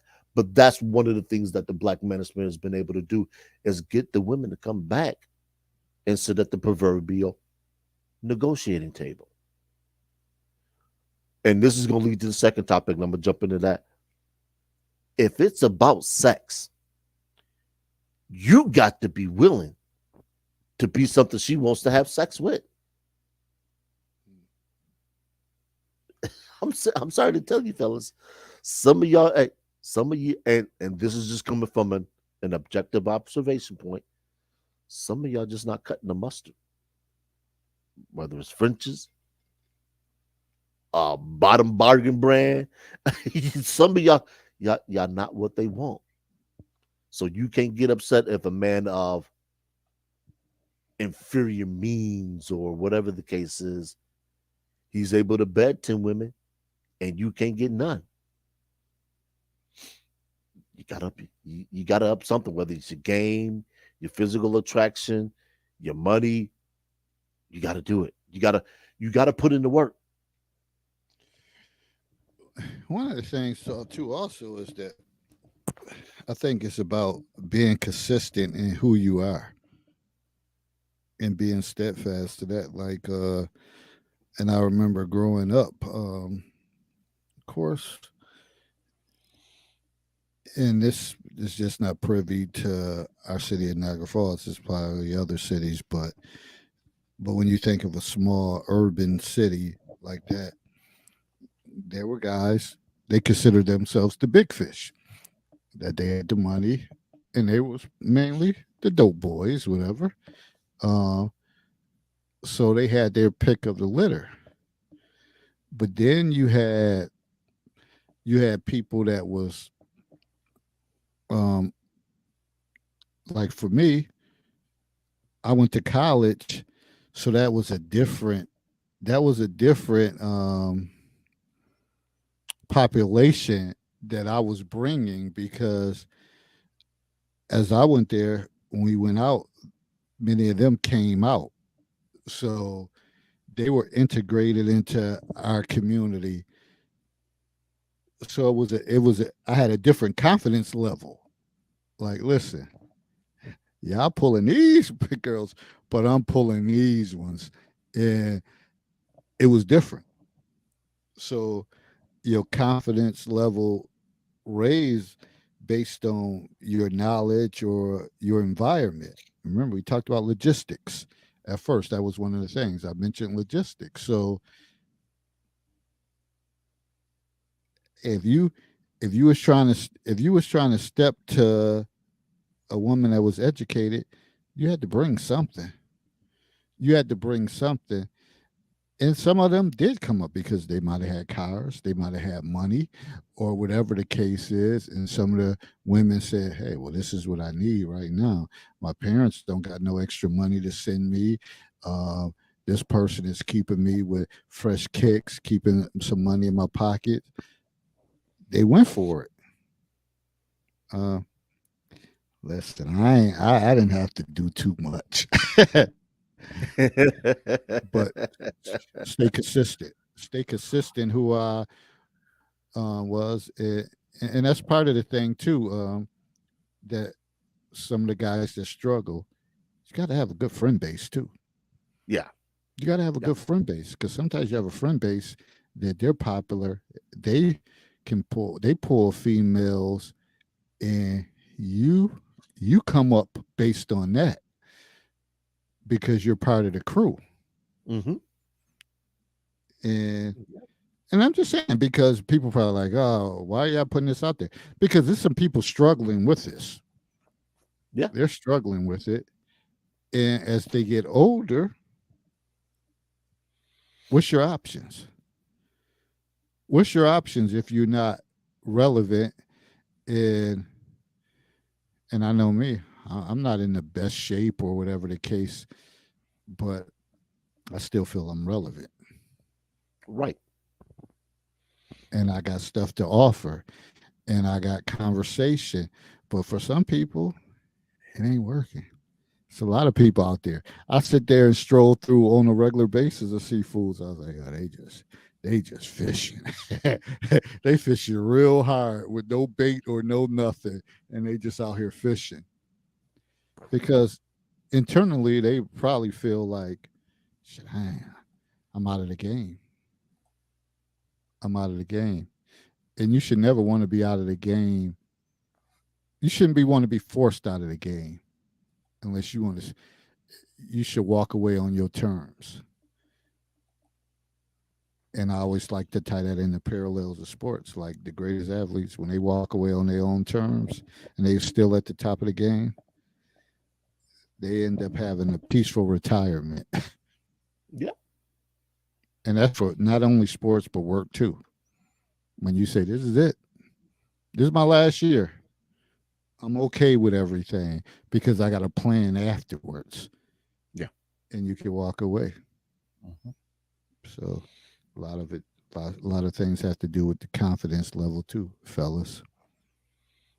Yeah. Dr. Dunbar mentioned Ron Wills, and I'm going to mention him again. Shout out to the field marshal. Find the women and deal with them. Let me rephrase that. Find the women that find you attractive and deal with them. I know that sounds stupid, and I know it sounds simple, but a lot of men tend to aim high, which is not wrong inherently. Everybody wants something that they can't obtain. But the problem is this: if you consistently fail to get that upper echelon of female, then all of a sudden now you start to think that you can't get any female. So in order to buttress your failures and gain some wisdom through success, you need to come back down a level. And there's nothing wrong with that. Everybody that's successful has failed at something. Michael Jordan, greatest basketball player ever. Quoted, don't want to misquote him. He used to say, even if I miss 99 shots, I'm still going to shoot that 100 shot. because it might go in. A lot of people think Michael Jordan's always hit game winners. No, Michael Jordan hasn't always hit game winners, but he was never afraid to take one. We got some fellas out here that are taking shots that they have no chance of hitting. And that's what messes your fellas up. You want to sit to the table with sharks. You don't know how to swim. You got to understand what you're doing, man, because some women aren't for you. And that's the first thing you need to do is recognize what is and what isn't for you. You're not going to come in with the polyester suit to an all-white affair and thinking you can grab the hottest chick in there. It's not going to happen. I'm sorry to be the bearer of bad news, but hey, look. In case of point, you know, I was at work last night or this morning or whatever the case is. I was watching a movie with Tim Allen called Galaxy Quest. Now, they were playing a bunch of characters who it's essentially them playing Star Trek characters, and they're at this gala signing autographs. But these people who are actually from a foreign time, essentially aliens, coming in and require their help. They end up going to help and may end up saving the day and coming back. And one of the guys actually, who was pretty much socially awkward, found a mate in one of the aliens. Somebody that he clicked with. Go find the people that you click with. As Rom says, find your tribe. Because I assure you that even people who are classified as educated lames, nerds, or geeks, there's some fine-ass women in those groups. And guess what? When you start talking about physics, when you start talking about biology, you're going to have them, just like David said, the knowledge. The knowledge is what hooks them. But you got to have some bait. You got to dangle it out there. I've never known a fisherman to catch any fish if they didn't have something on their hook. You have to develop yourself. When people talk about personal development, it's not just for work. It is for life. Personal development, mentally, spiritually, and physically, the Holy Trinity. And the thing is, people may wonder, like, why y'all talking about that? Most 40, 50-year-old men, they should know how. Really, you don't think about that in your day-to-day passings. You don't think about people that struggle in those regards. And again, people get sadness far too often we don't pay attention to. And again, I always like to make parallels to sports. It's like a declining athlete that's not ready to decline, but their skills have diminished. And they realize, I'm not that person that I used to be, but and they don't have something else to elevate them to get them over that. And that's the same thing out here in this dating world, that it's a lot of people that struggle. You see it. Like I said, you can see it on social media, the posts that people make, or the things that they say, and people could say all they want. Oh, it's only Facebook. It's only such and such. Nah, don't believe the hype. It's a lot of truth to it. It's a lot of truth that stuff that people post. I'm sorry, David. Go ahead. I was looking at what Sir Anthony wrote. He said, what did he say? He said, "Why does this brother have a problem with polyester suits?"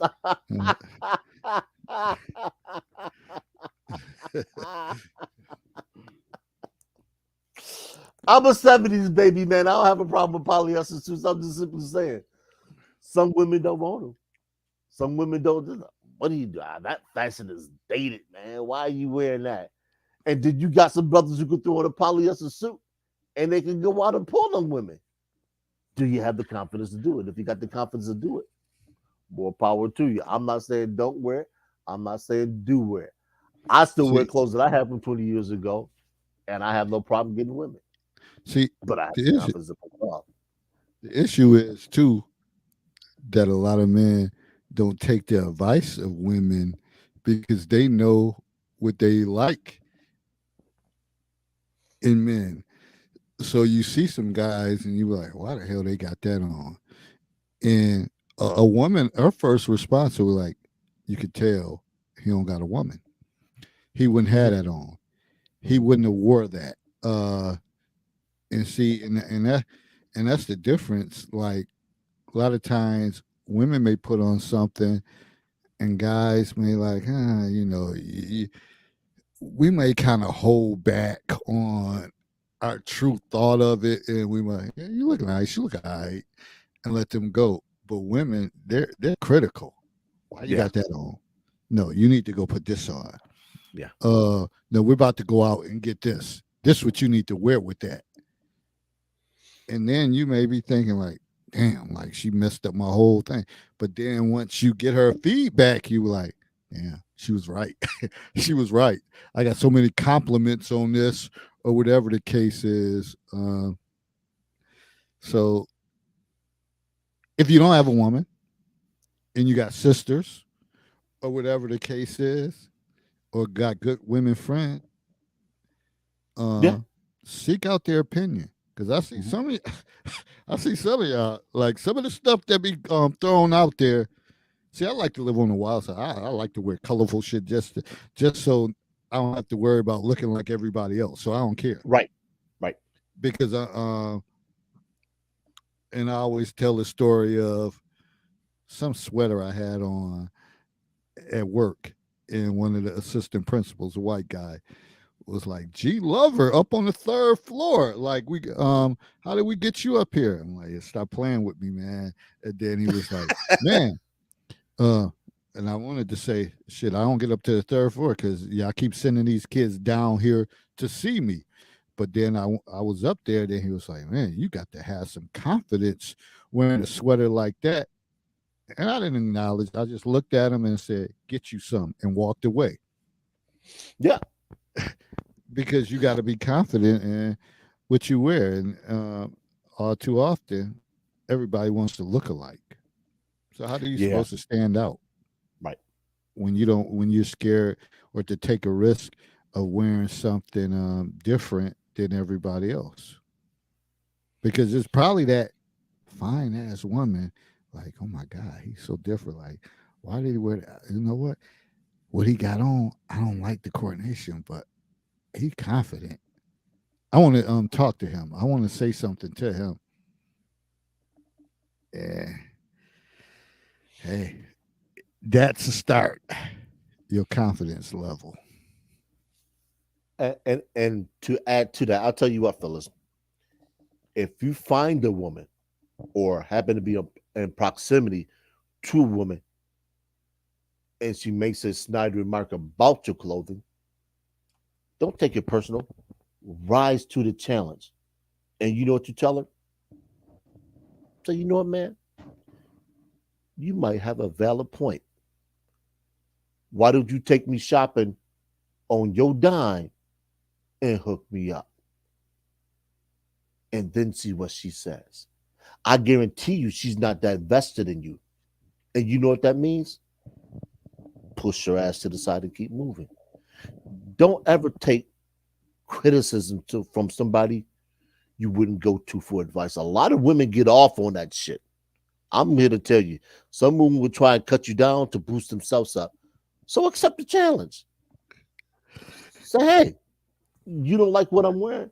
Where's your Visa Black at? We can go shopping. You can dress me how you want to. I'll be your King Doll. It always remind me of, and I'm sure you remember her when I had the award ceremony, and I had Yeah. on the checker pants. And we had a couple panel members who was like trying to clown me, but I already knew. When I went to the thing. I said, I just want to throw a little something different. And they were like, "Oh, we seen you with this. I wouldn't wear." Like, really, really. So both of the people who said it, and we was on this live broadcast, and I think I replied back, "You act like I don't know what y'all look like. You act like I don't got access to y'all page."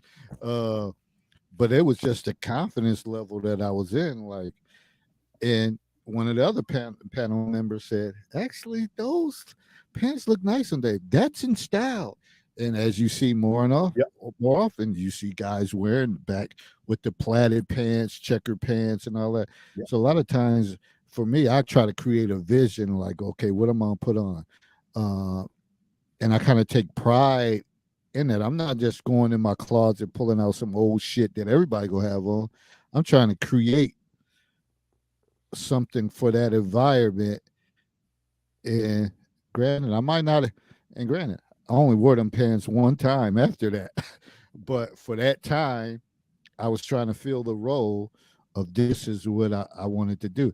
So something you gotta have visions for stuff. Yeah. And I think a lot of times we don't have visions. And again, women like a man with a vision who can critically think. You know, it's funny. I go back to high school, and I used to wear my hats sitting on top of my head with the brim turned to the side. I was the only one to do it. You go back and ask the people in my graduating class, they will talk about it.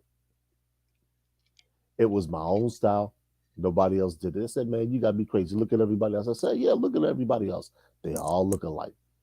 But if you standing in the crowd, matter of fact, in our class senior picture, which we took in the quad where nobody was ever allowed. The only time you got to go out into the crowd in the middle of Laso Senior High School was when you took your class picture. My hat is turned to the side. I'm immortalized being me.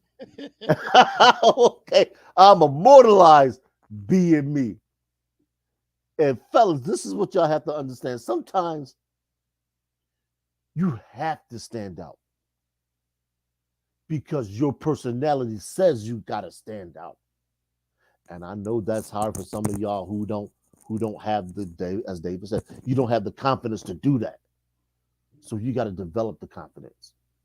And one of the ways you develop that confidence is you do whatever it is that you want to achieve repeatedly. I said this earlier. Success is something you do consistently. That's how you become successful at it. Kobe Bryant, David mentioned, footwork, practice, day in, day out, fundamentals, build, repeat, fundamentals, build, get to step 2, perfect what you build upon. Like I said, I haven't bought new clothes in who knows how long. But I can go to an event, throw on something, and people are like, "Damn, where'd you get that from?" I'm like, "Man, I had this for years." They'd be like, "What? It look like you don't barely wear it." I said, "Well, that's because I don't. I wear it once a year, maybe once every two years. I got the shoes that match or whatever the case is. I'll throw on my fisherman hat, the bucket hats. I got that from EPMD years ago. But I throw on a jersey, a pair of jean shorts with my bucket hat. I step out there fresh to death. I get nothing but compliments. Fellas, got to have a style. Whether people like it or not is immaterial. It's your style. And if you can pull it off, you have the confidence, women will be at your beck and call, but you got to start. Got to start. Yeah. That will be key. That will be key in a crowded situation, that if you had something that you dignified and got your stamp on, and they'll pay attention, especially the ones, and it'll be the women that you'll be like, "Man, like I never thought she would have looked at me, whatever, twice," but they'll be looking like, "Man, he different, like he different." So that they're not trying to flock to somebody that has on the same outfit that 2 or 3 other people pass by and y'all got on the same shit. So a lot of times, like I said, sometimes you got to have a vision. You have to have a vision for an event, and as you get older, you're not out on the scene on a regular basis. Right. So you go to events. You don't go to parties. You go to events. Mhm. And certain events that you know that's coming ahead, you're already trying to figure out, okay, this is what I'm gonna do. This is what I'm gonna do. I'm about to get this hat. I'm about to get these shoes, or I'm about to get these sneakers to go with this or whatever. And you have to have a vision. And this is just only an area talking about guys that's having difficult times obtaining sexual partners. You have to have a vision for everything that you try to do, and you got to try to forecast it and see ahead. Like, what can I do different? And we certainly, it's a lot of podcasts, talk shows that got all the graphics and the music. But the one thing I can tell you,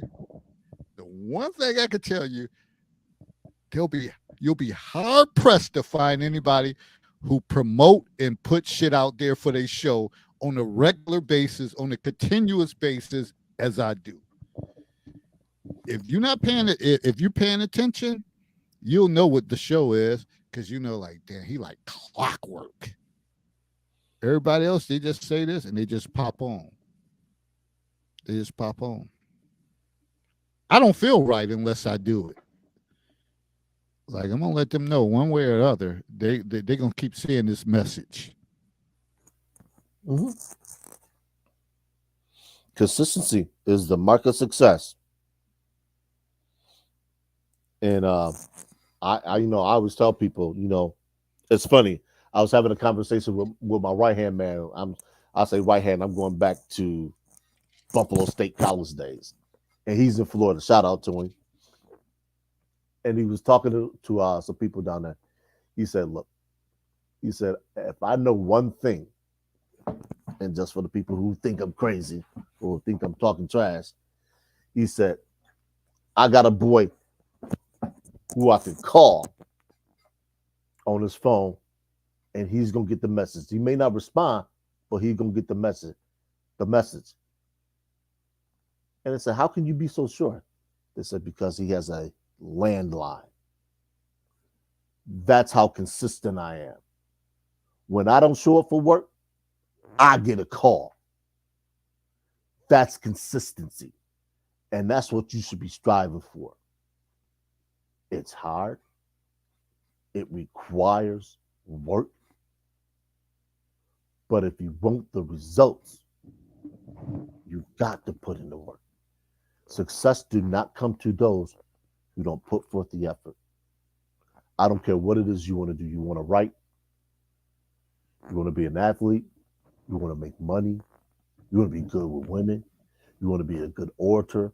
You want to be a good coworker. You want to be a good father. You want to be a good brother, uncle, nephew.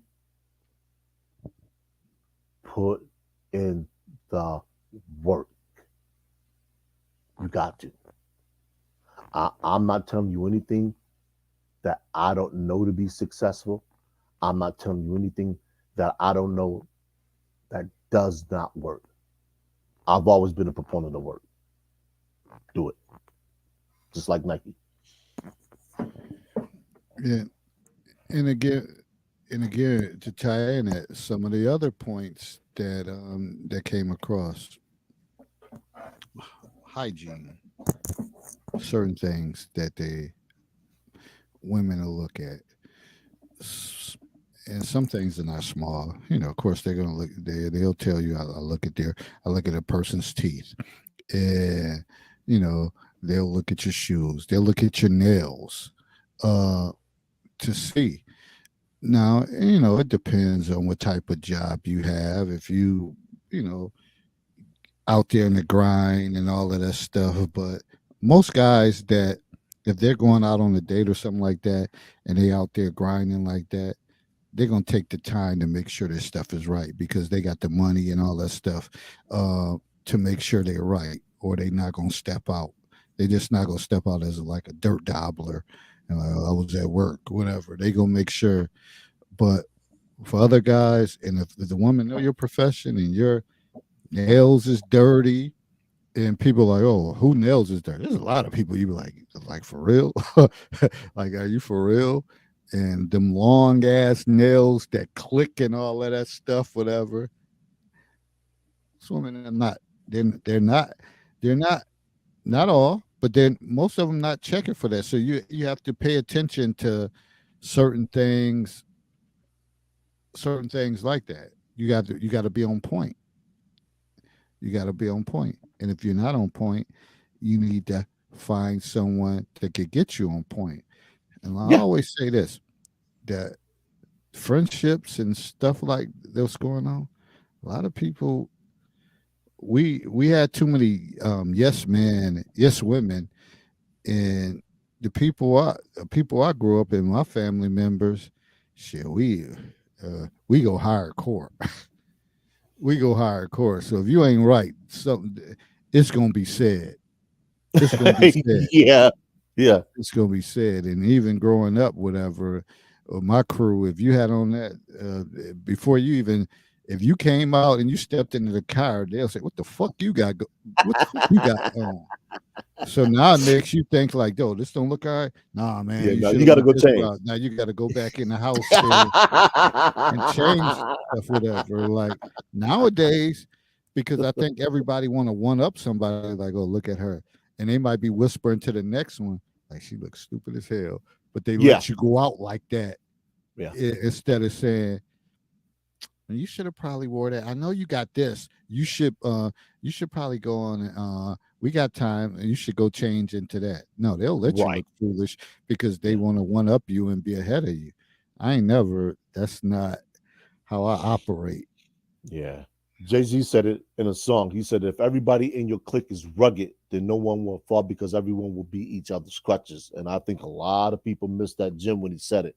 And it's to what David is saying. I see this on a handful of women's profiles or things of that nature on Facebook.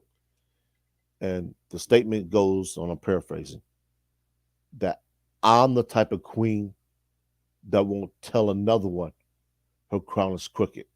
I'll straighten it out.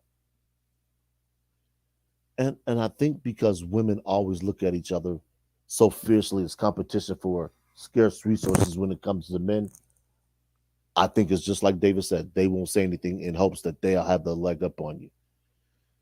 If I'm a man and I see that in you, I don't want anything to do with you. Why? Because you don't have your friends' best wishes at heart. You don't want to see them succeed. I want to see my people do well. So whether I'm riding shotgun or I got to do background work, if I got to do background work for my people to succeed, I'm doing background work. I'm going to be that stagehand. I'm going to be that grip. I'm going to do what I got to do to push something forward. Matter of fact, speaking of which, this is a separate issue, but I think it bears speaking about. As I so frequently mentioned, I went to Buffalo State College, didn't graduate. There's an organization there, and David's brother was, for my tenure there, he was president, called the African American Student Organization.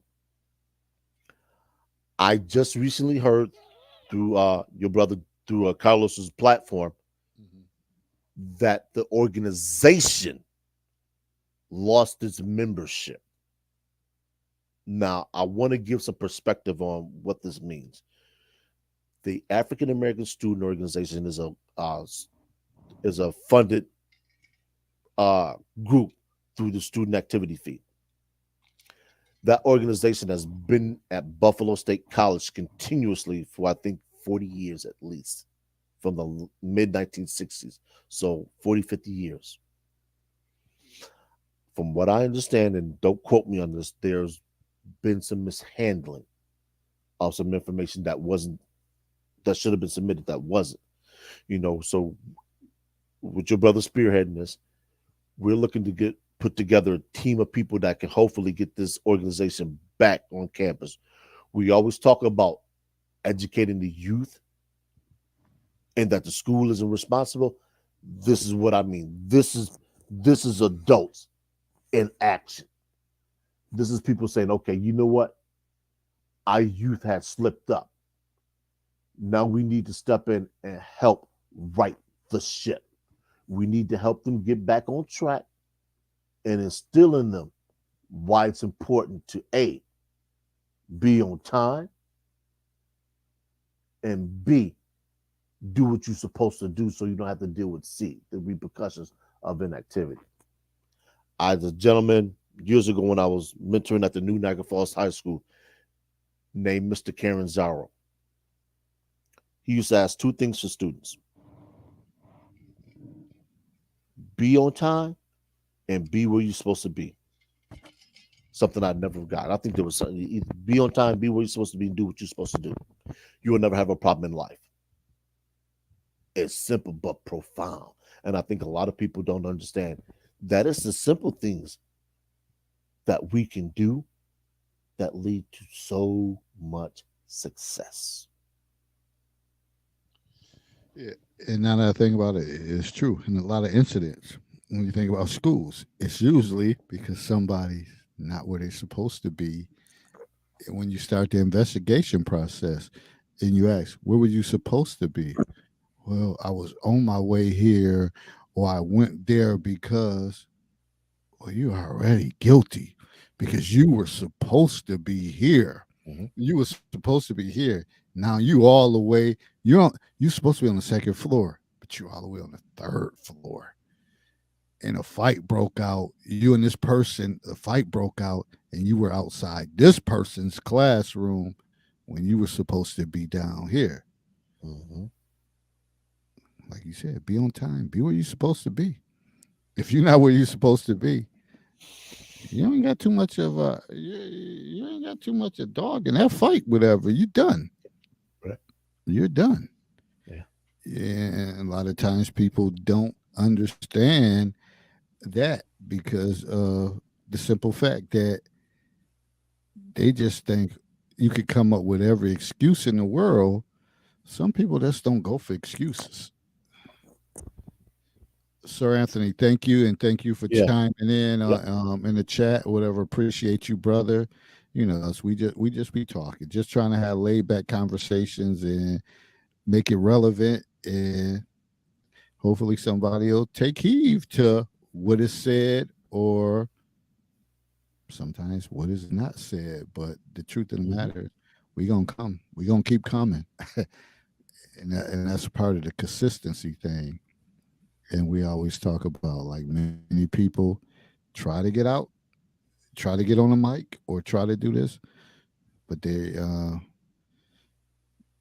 haven't collected enough. They don't collect enough data to have these informed conversations that need to be had, and they're searching for material. Mhm. But we are like to me, it's like regular conversation. You just some of these things topics you just got to talk about. Yeah. Yeah. And like I said, man, you know, I enjoy little. I like London first of all, and you know, a lot of the things that I'll do will come from a historical perspective because I think it's important for us, and it should be incumbent upon us to understand not only our history as people in the United States of America, but world history, because often that's going to determine the future of a lot of things yet to come. You know, there's don't want to get into the financial sector, but there's a huge fear that the US economy is going to take a huge step back. So if you're in the financial markets, and I think Sir Anthony is, this is something you might want to be paying attention to because every great empire falls. To what degree? That's always debatable. Rome, Greece, Britain, US is sitting there right now, but China's on our heels. Okay? Just be aware.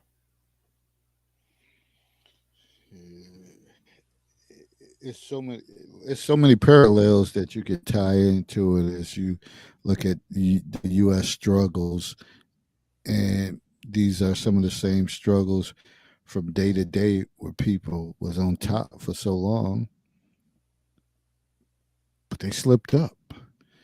And other people, when you're on top, you're the target. So everybody is studying you and trying to figure out how can I get better than them.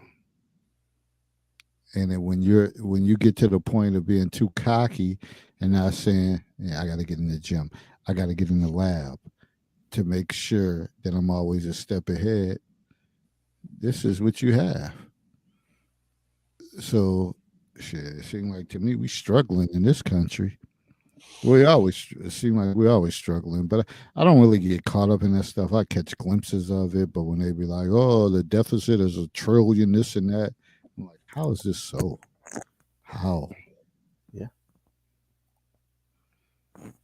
But fellas, you want something different? You gotta be different with these females. You gotta be different. And I know a lot of times it's based on social media now, and you know these women and they'll voice it. Oh, I'm so tired of the good morning messages and this and that, or and they grow frustration. But how do you how do you stand out?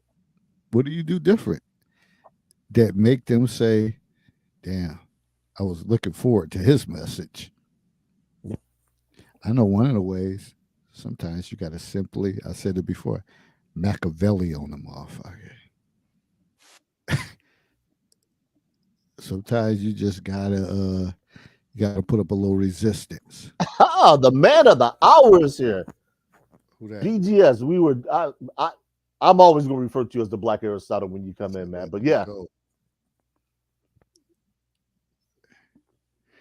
Let him go.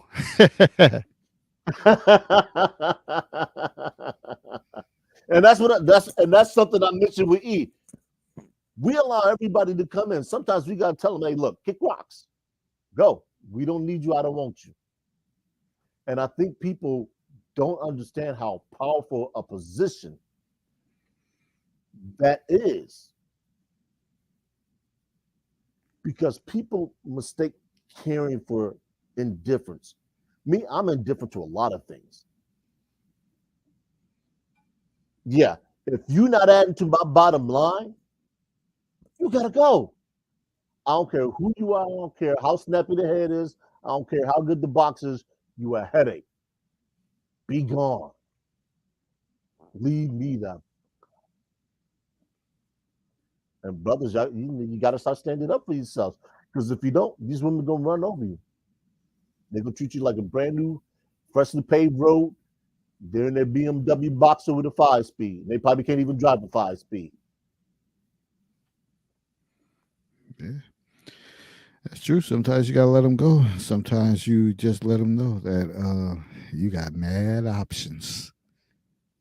You got mad options, and sometimes you have to put that out there. And I think for people that put it out there and they know, and you tell them, you better do your research. You better ask around. People will tell you. Yep. Like I said, BGS has confirmed it. And Ron will say, go where you want it. Go find your tribe and be the king of that tribe.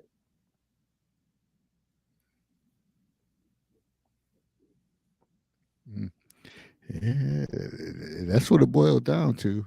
Find a woman that wants you and will qualify for you. Don't mind my head bopping. I'm just listening to the Broken Wings by Mr. Mister. I was wondering what you was bobbing to. And this is the funny thing. And fellas, something that we overlook, especially brothers in our generation, is we do not, not have a defined musical palette. In other words, it's either R&B, or just rap? I mentioned ragtime to some people. Ragtime, what the hell? What's wrong with you? Janis Joplin, classic rock, old school rock, R&B, jazz, pan flute. Develop your musical palette. You would be amazed at the quality of women that you get exposed to, especially with jazz. It'll open you up like a flower in bloom, and you will see women so attractive, so into you because you have that. Kevin Samuels used to talk about this all the time. You talk about his favorite group was Tool. I've never heard of the group Tool, but because he mentioned it, I'll go listen to it because Kevin was refined in that manner. I listen to folk music. I love Simon and Garfunkel. A lot of people don't know who Simon and Garfunkel is. I could give a damn. I ride around blasting out like some people blast Biggie and Tupac, but that's just me. I have the confidence to pull that off. So You know develop your who, musical palette. Go ahead. one of my favorite artists is? I think I said it before. It's Phil Collins. Oh, woo.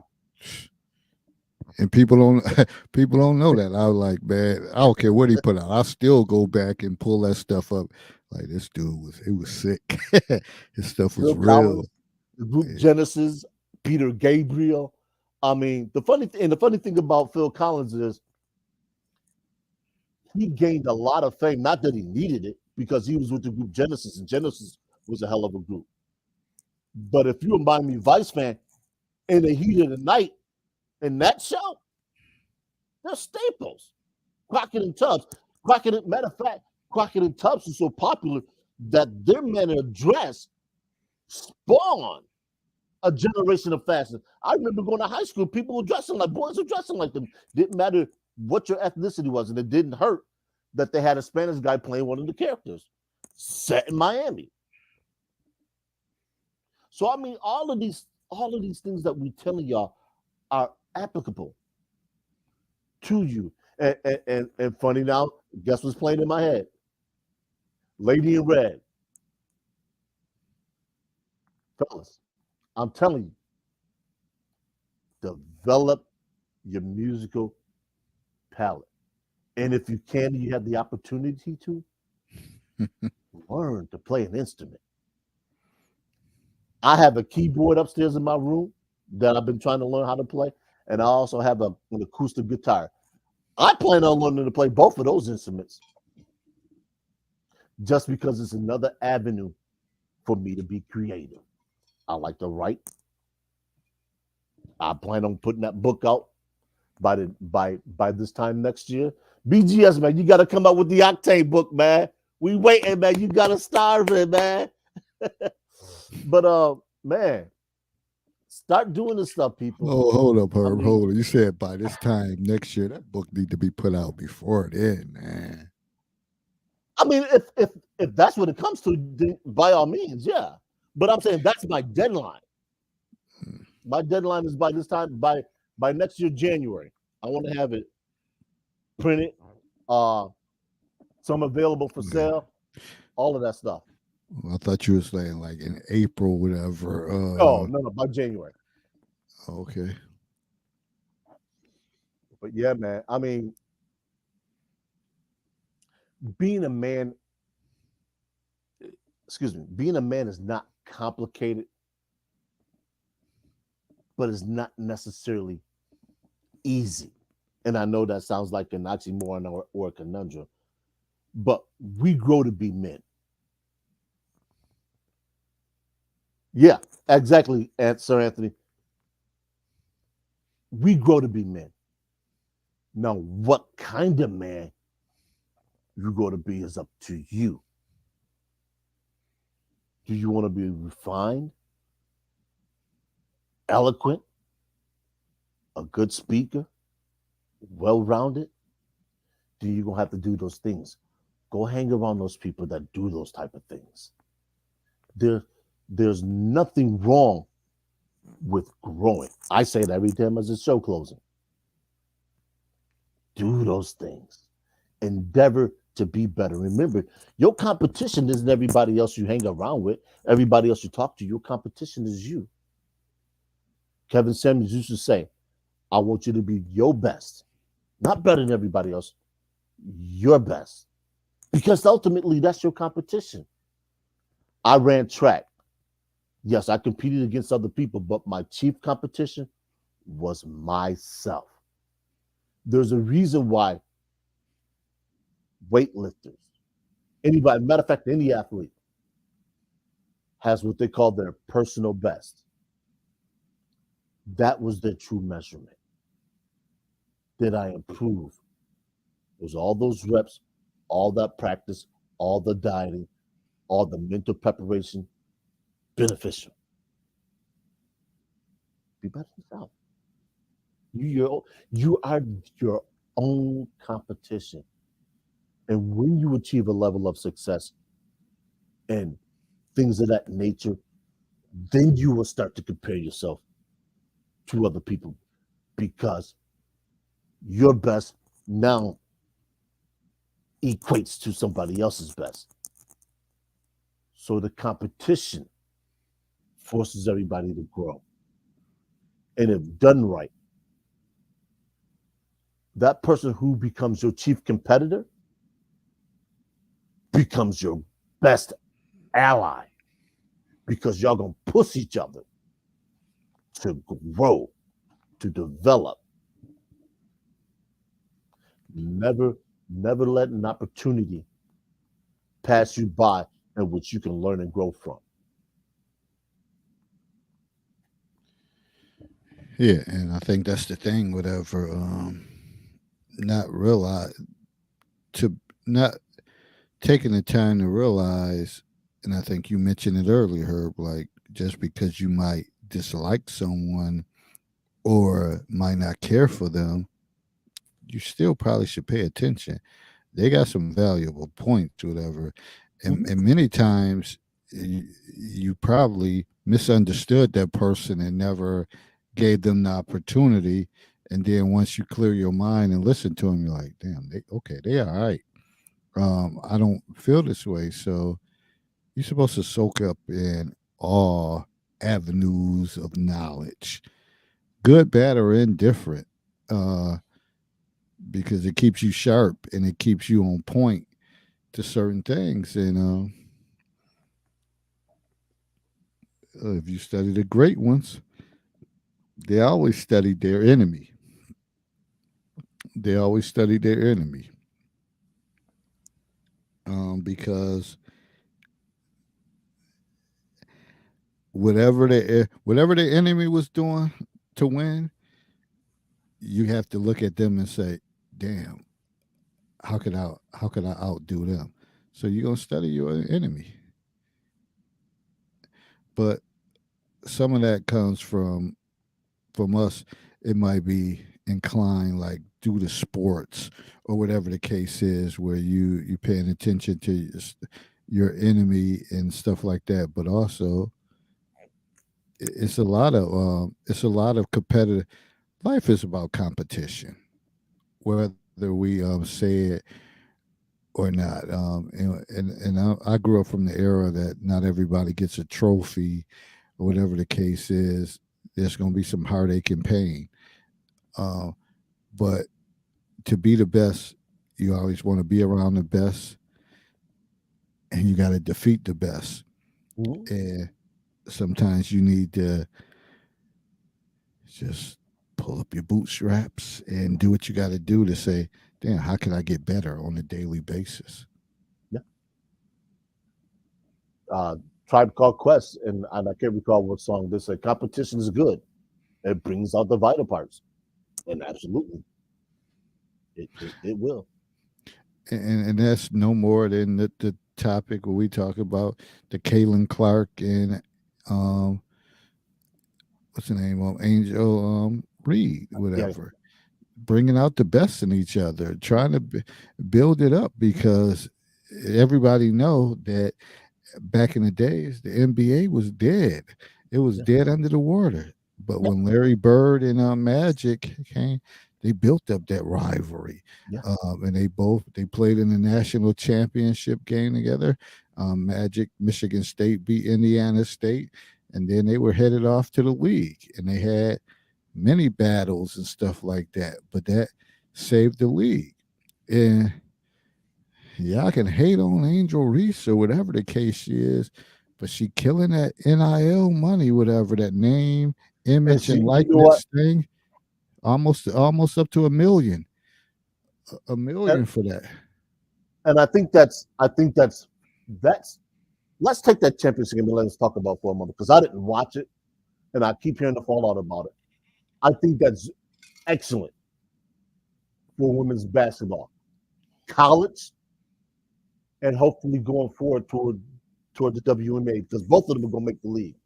They gotta be first round picks, and I don't know how many rounds the WNBA has. But just like you said with Magic and Bird, I don't think a lot of people understand the backstory of how close those two were. So I want you, especially those of you who are basketball fans, to go look into that story of when Bird invited Magic out to his home and how they bonded. Because that's a human interest story. And it just goes to show that just because we don't share the same ethnicity, don't mean we can't be friends. Now, I'm not saying you got to go out here and sing Kumbaya and start embracing Caucasian people, because there's always inherited issues between the ethnicities.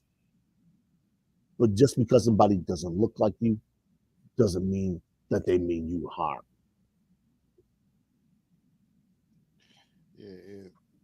If you can't decipher that, then you got issues. What's crazy about it, I was just telling somebody, I was like, man, my nephew, he's in the younger generation, I think he's 22, 23. His best friend is a white boy, is a white guy, one of his closest friends. So it's possible that you have that, but all too often we have older people putting stuff in younger people's heads, and because they had strife, whatever, with them, that they don't think that they could be best friends or kind of collaborate, whatever. Man, I'm always open to whatever the case is. You got to pull from all resources, all colors, and all that stuff. And as my grandmother would say, if you do right by me, I'm gonna do right by you. Mm-hmm. And you got to find people that do right by you. Simple as that. When you close your mind and your heart to that, then you really don't want no better. But it's so much, whatever. We could go on and on. We're gonna get some closing comments. It's just me and Herb. I mean, say Jackie dropped out. She started a new job. Big Shine Dog working the night. So it's like that. But I appreciate people coming in on in the chat, offering their feedback. And again, we kind of was all over talking about different things. But that's just, hey, that's the counselor's corner. Like I said, there's no more bigger thing than, I would encourage people to be in the chat throughout the week, so you can see where some of these topics are built up at. And I always try to pull all of those people to come over here, but I think for some reason, some people, they rather type in their thing and say, oh, that's live. So if I come over there, that means my comment is going to be live, and I want to get called out. Yeah, don't be afraid. Yeah, that's how I got to look at it, is because, hey, if you could do all that, then just come on the panel and join it. And that's probably my quickest way to shut people up. Like, well, you want me to send you the link? It's always crickets. Pretty much. I the funny thing about that is, I cut my teeth early, when dealing with the public. 6th grade, I was living and I mentioned this last week, I was living in a rural community named Alcott. I was one of two black people in a school where there's about 600-700 students.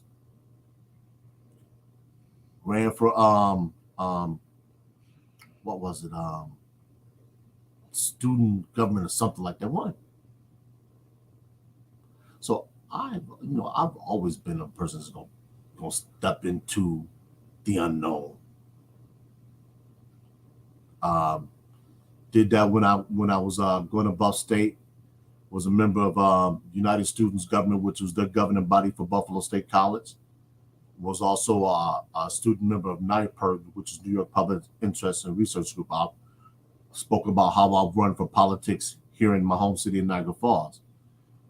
People, Kevin Samuels said, and I'm going to keep that man's name alive. Life happens out there. Go live. Go be adventurous. Go be daring. Go achieve. Don't fear failure. Fear not trying. Because when you don't try, that's when you fail. Okay? I want everybody to really grasp and understand that. Because if anybody makes light of your failures, they're telling you directly, not indirectly, they're telling you directly that they wouldn't risk the quote unquote embarrassment. I used to make the joke when I lost the election for city council. I said, what do Mitt Romney and myself have in common? It was a joke. It wasn't tongue in cheek. It was a natural joke. And people thinking you don't have anything. He's Caucasian. He's wealthy. He's well-to-do. You're a middle of the road income black man, balding, yada yada. I said, you know what? All that might be true, but we do have one thing in common. And people will say, well, what's that? I said, we both lost an election. Take it how you want to, take it for what you will. But I never fail. I never fear failure. And with that, as always, I like to say, growth and understanding occurs in the gray area. Godspeed. See you next time. All right. Closing comments from me. When we talk about the subject of black man, black women, do we want each other? We do. And I'm not saying it, speaking in absolutes, because I can't speak to everybody. We know that some people don't want it. But again, it always going to boil down to KYP. Know your personnel. The more people you know, if you're dealing with someone and you know that person's personnel and how they operate, then you move accordingly. Mm-hmm. But when you buck against somebody, you're like, okay, he's not going to stand for this. He likes for me to be consistent, or I expect this from him. But sometimes, and I know you mentioned this earlier, that people like to be petty and they like to play little games and stuff like that. Some things you can't play with, and especially when somebody's consistent about things that they do. That's make or break. You can lose it all behind that. And people don't understand, because that's taken away for somebody's comfort. When you're consistent, and people may say, well, sometimes you always say you got to be uncomfortable to get comfortable. Sometimes people might want to shake things up and all that. But if this interactions is between two people and they kind of know this is how they operate, this is how she operates, I'm not going to try to interrupt that. Because when you start giving a person too much interruption, you're a lame duck. Mm-hmm. you're a lame duck. So again, know your personnel, get to know who you're talking to, get to understand their habits, their behaviors, and what they truly stand for. And when you can do that, you can build positive relationships. And it always go back and, again, parallels to school. You're a teacher, you kind of know the students and their behaviors. Yeah. So you know how to adapt to certain students. You're like, okay, they're having a rough morning, but I know what usually works with them. So again, always study the individual that you're dealing with. You got to study. Got to put in work. And I'm not talking about studying that you being obnoxious or anything like that. It's just paying attention to what they do and what they care about and what they're passionate about. And when you can bring all that together, that's the start for good relationships. When you pay attention to your mate. Those are my closing comments. Pay attention to your mate and pay attention that to people you care about. And when you start seeing a different change in their behavior, then you know something is wrong or something ain't right. So I'm gonna close out with that for everybody. Pay attention to the people that you care about.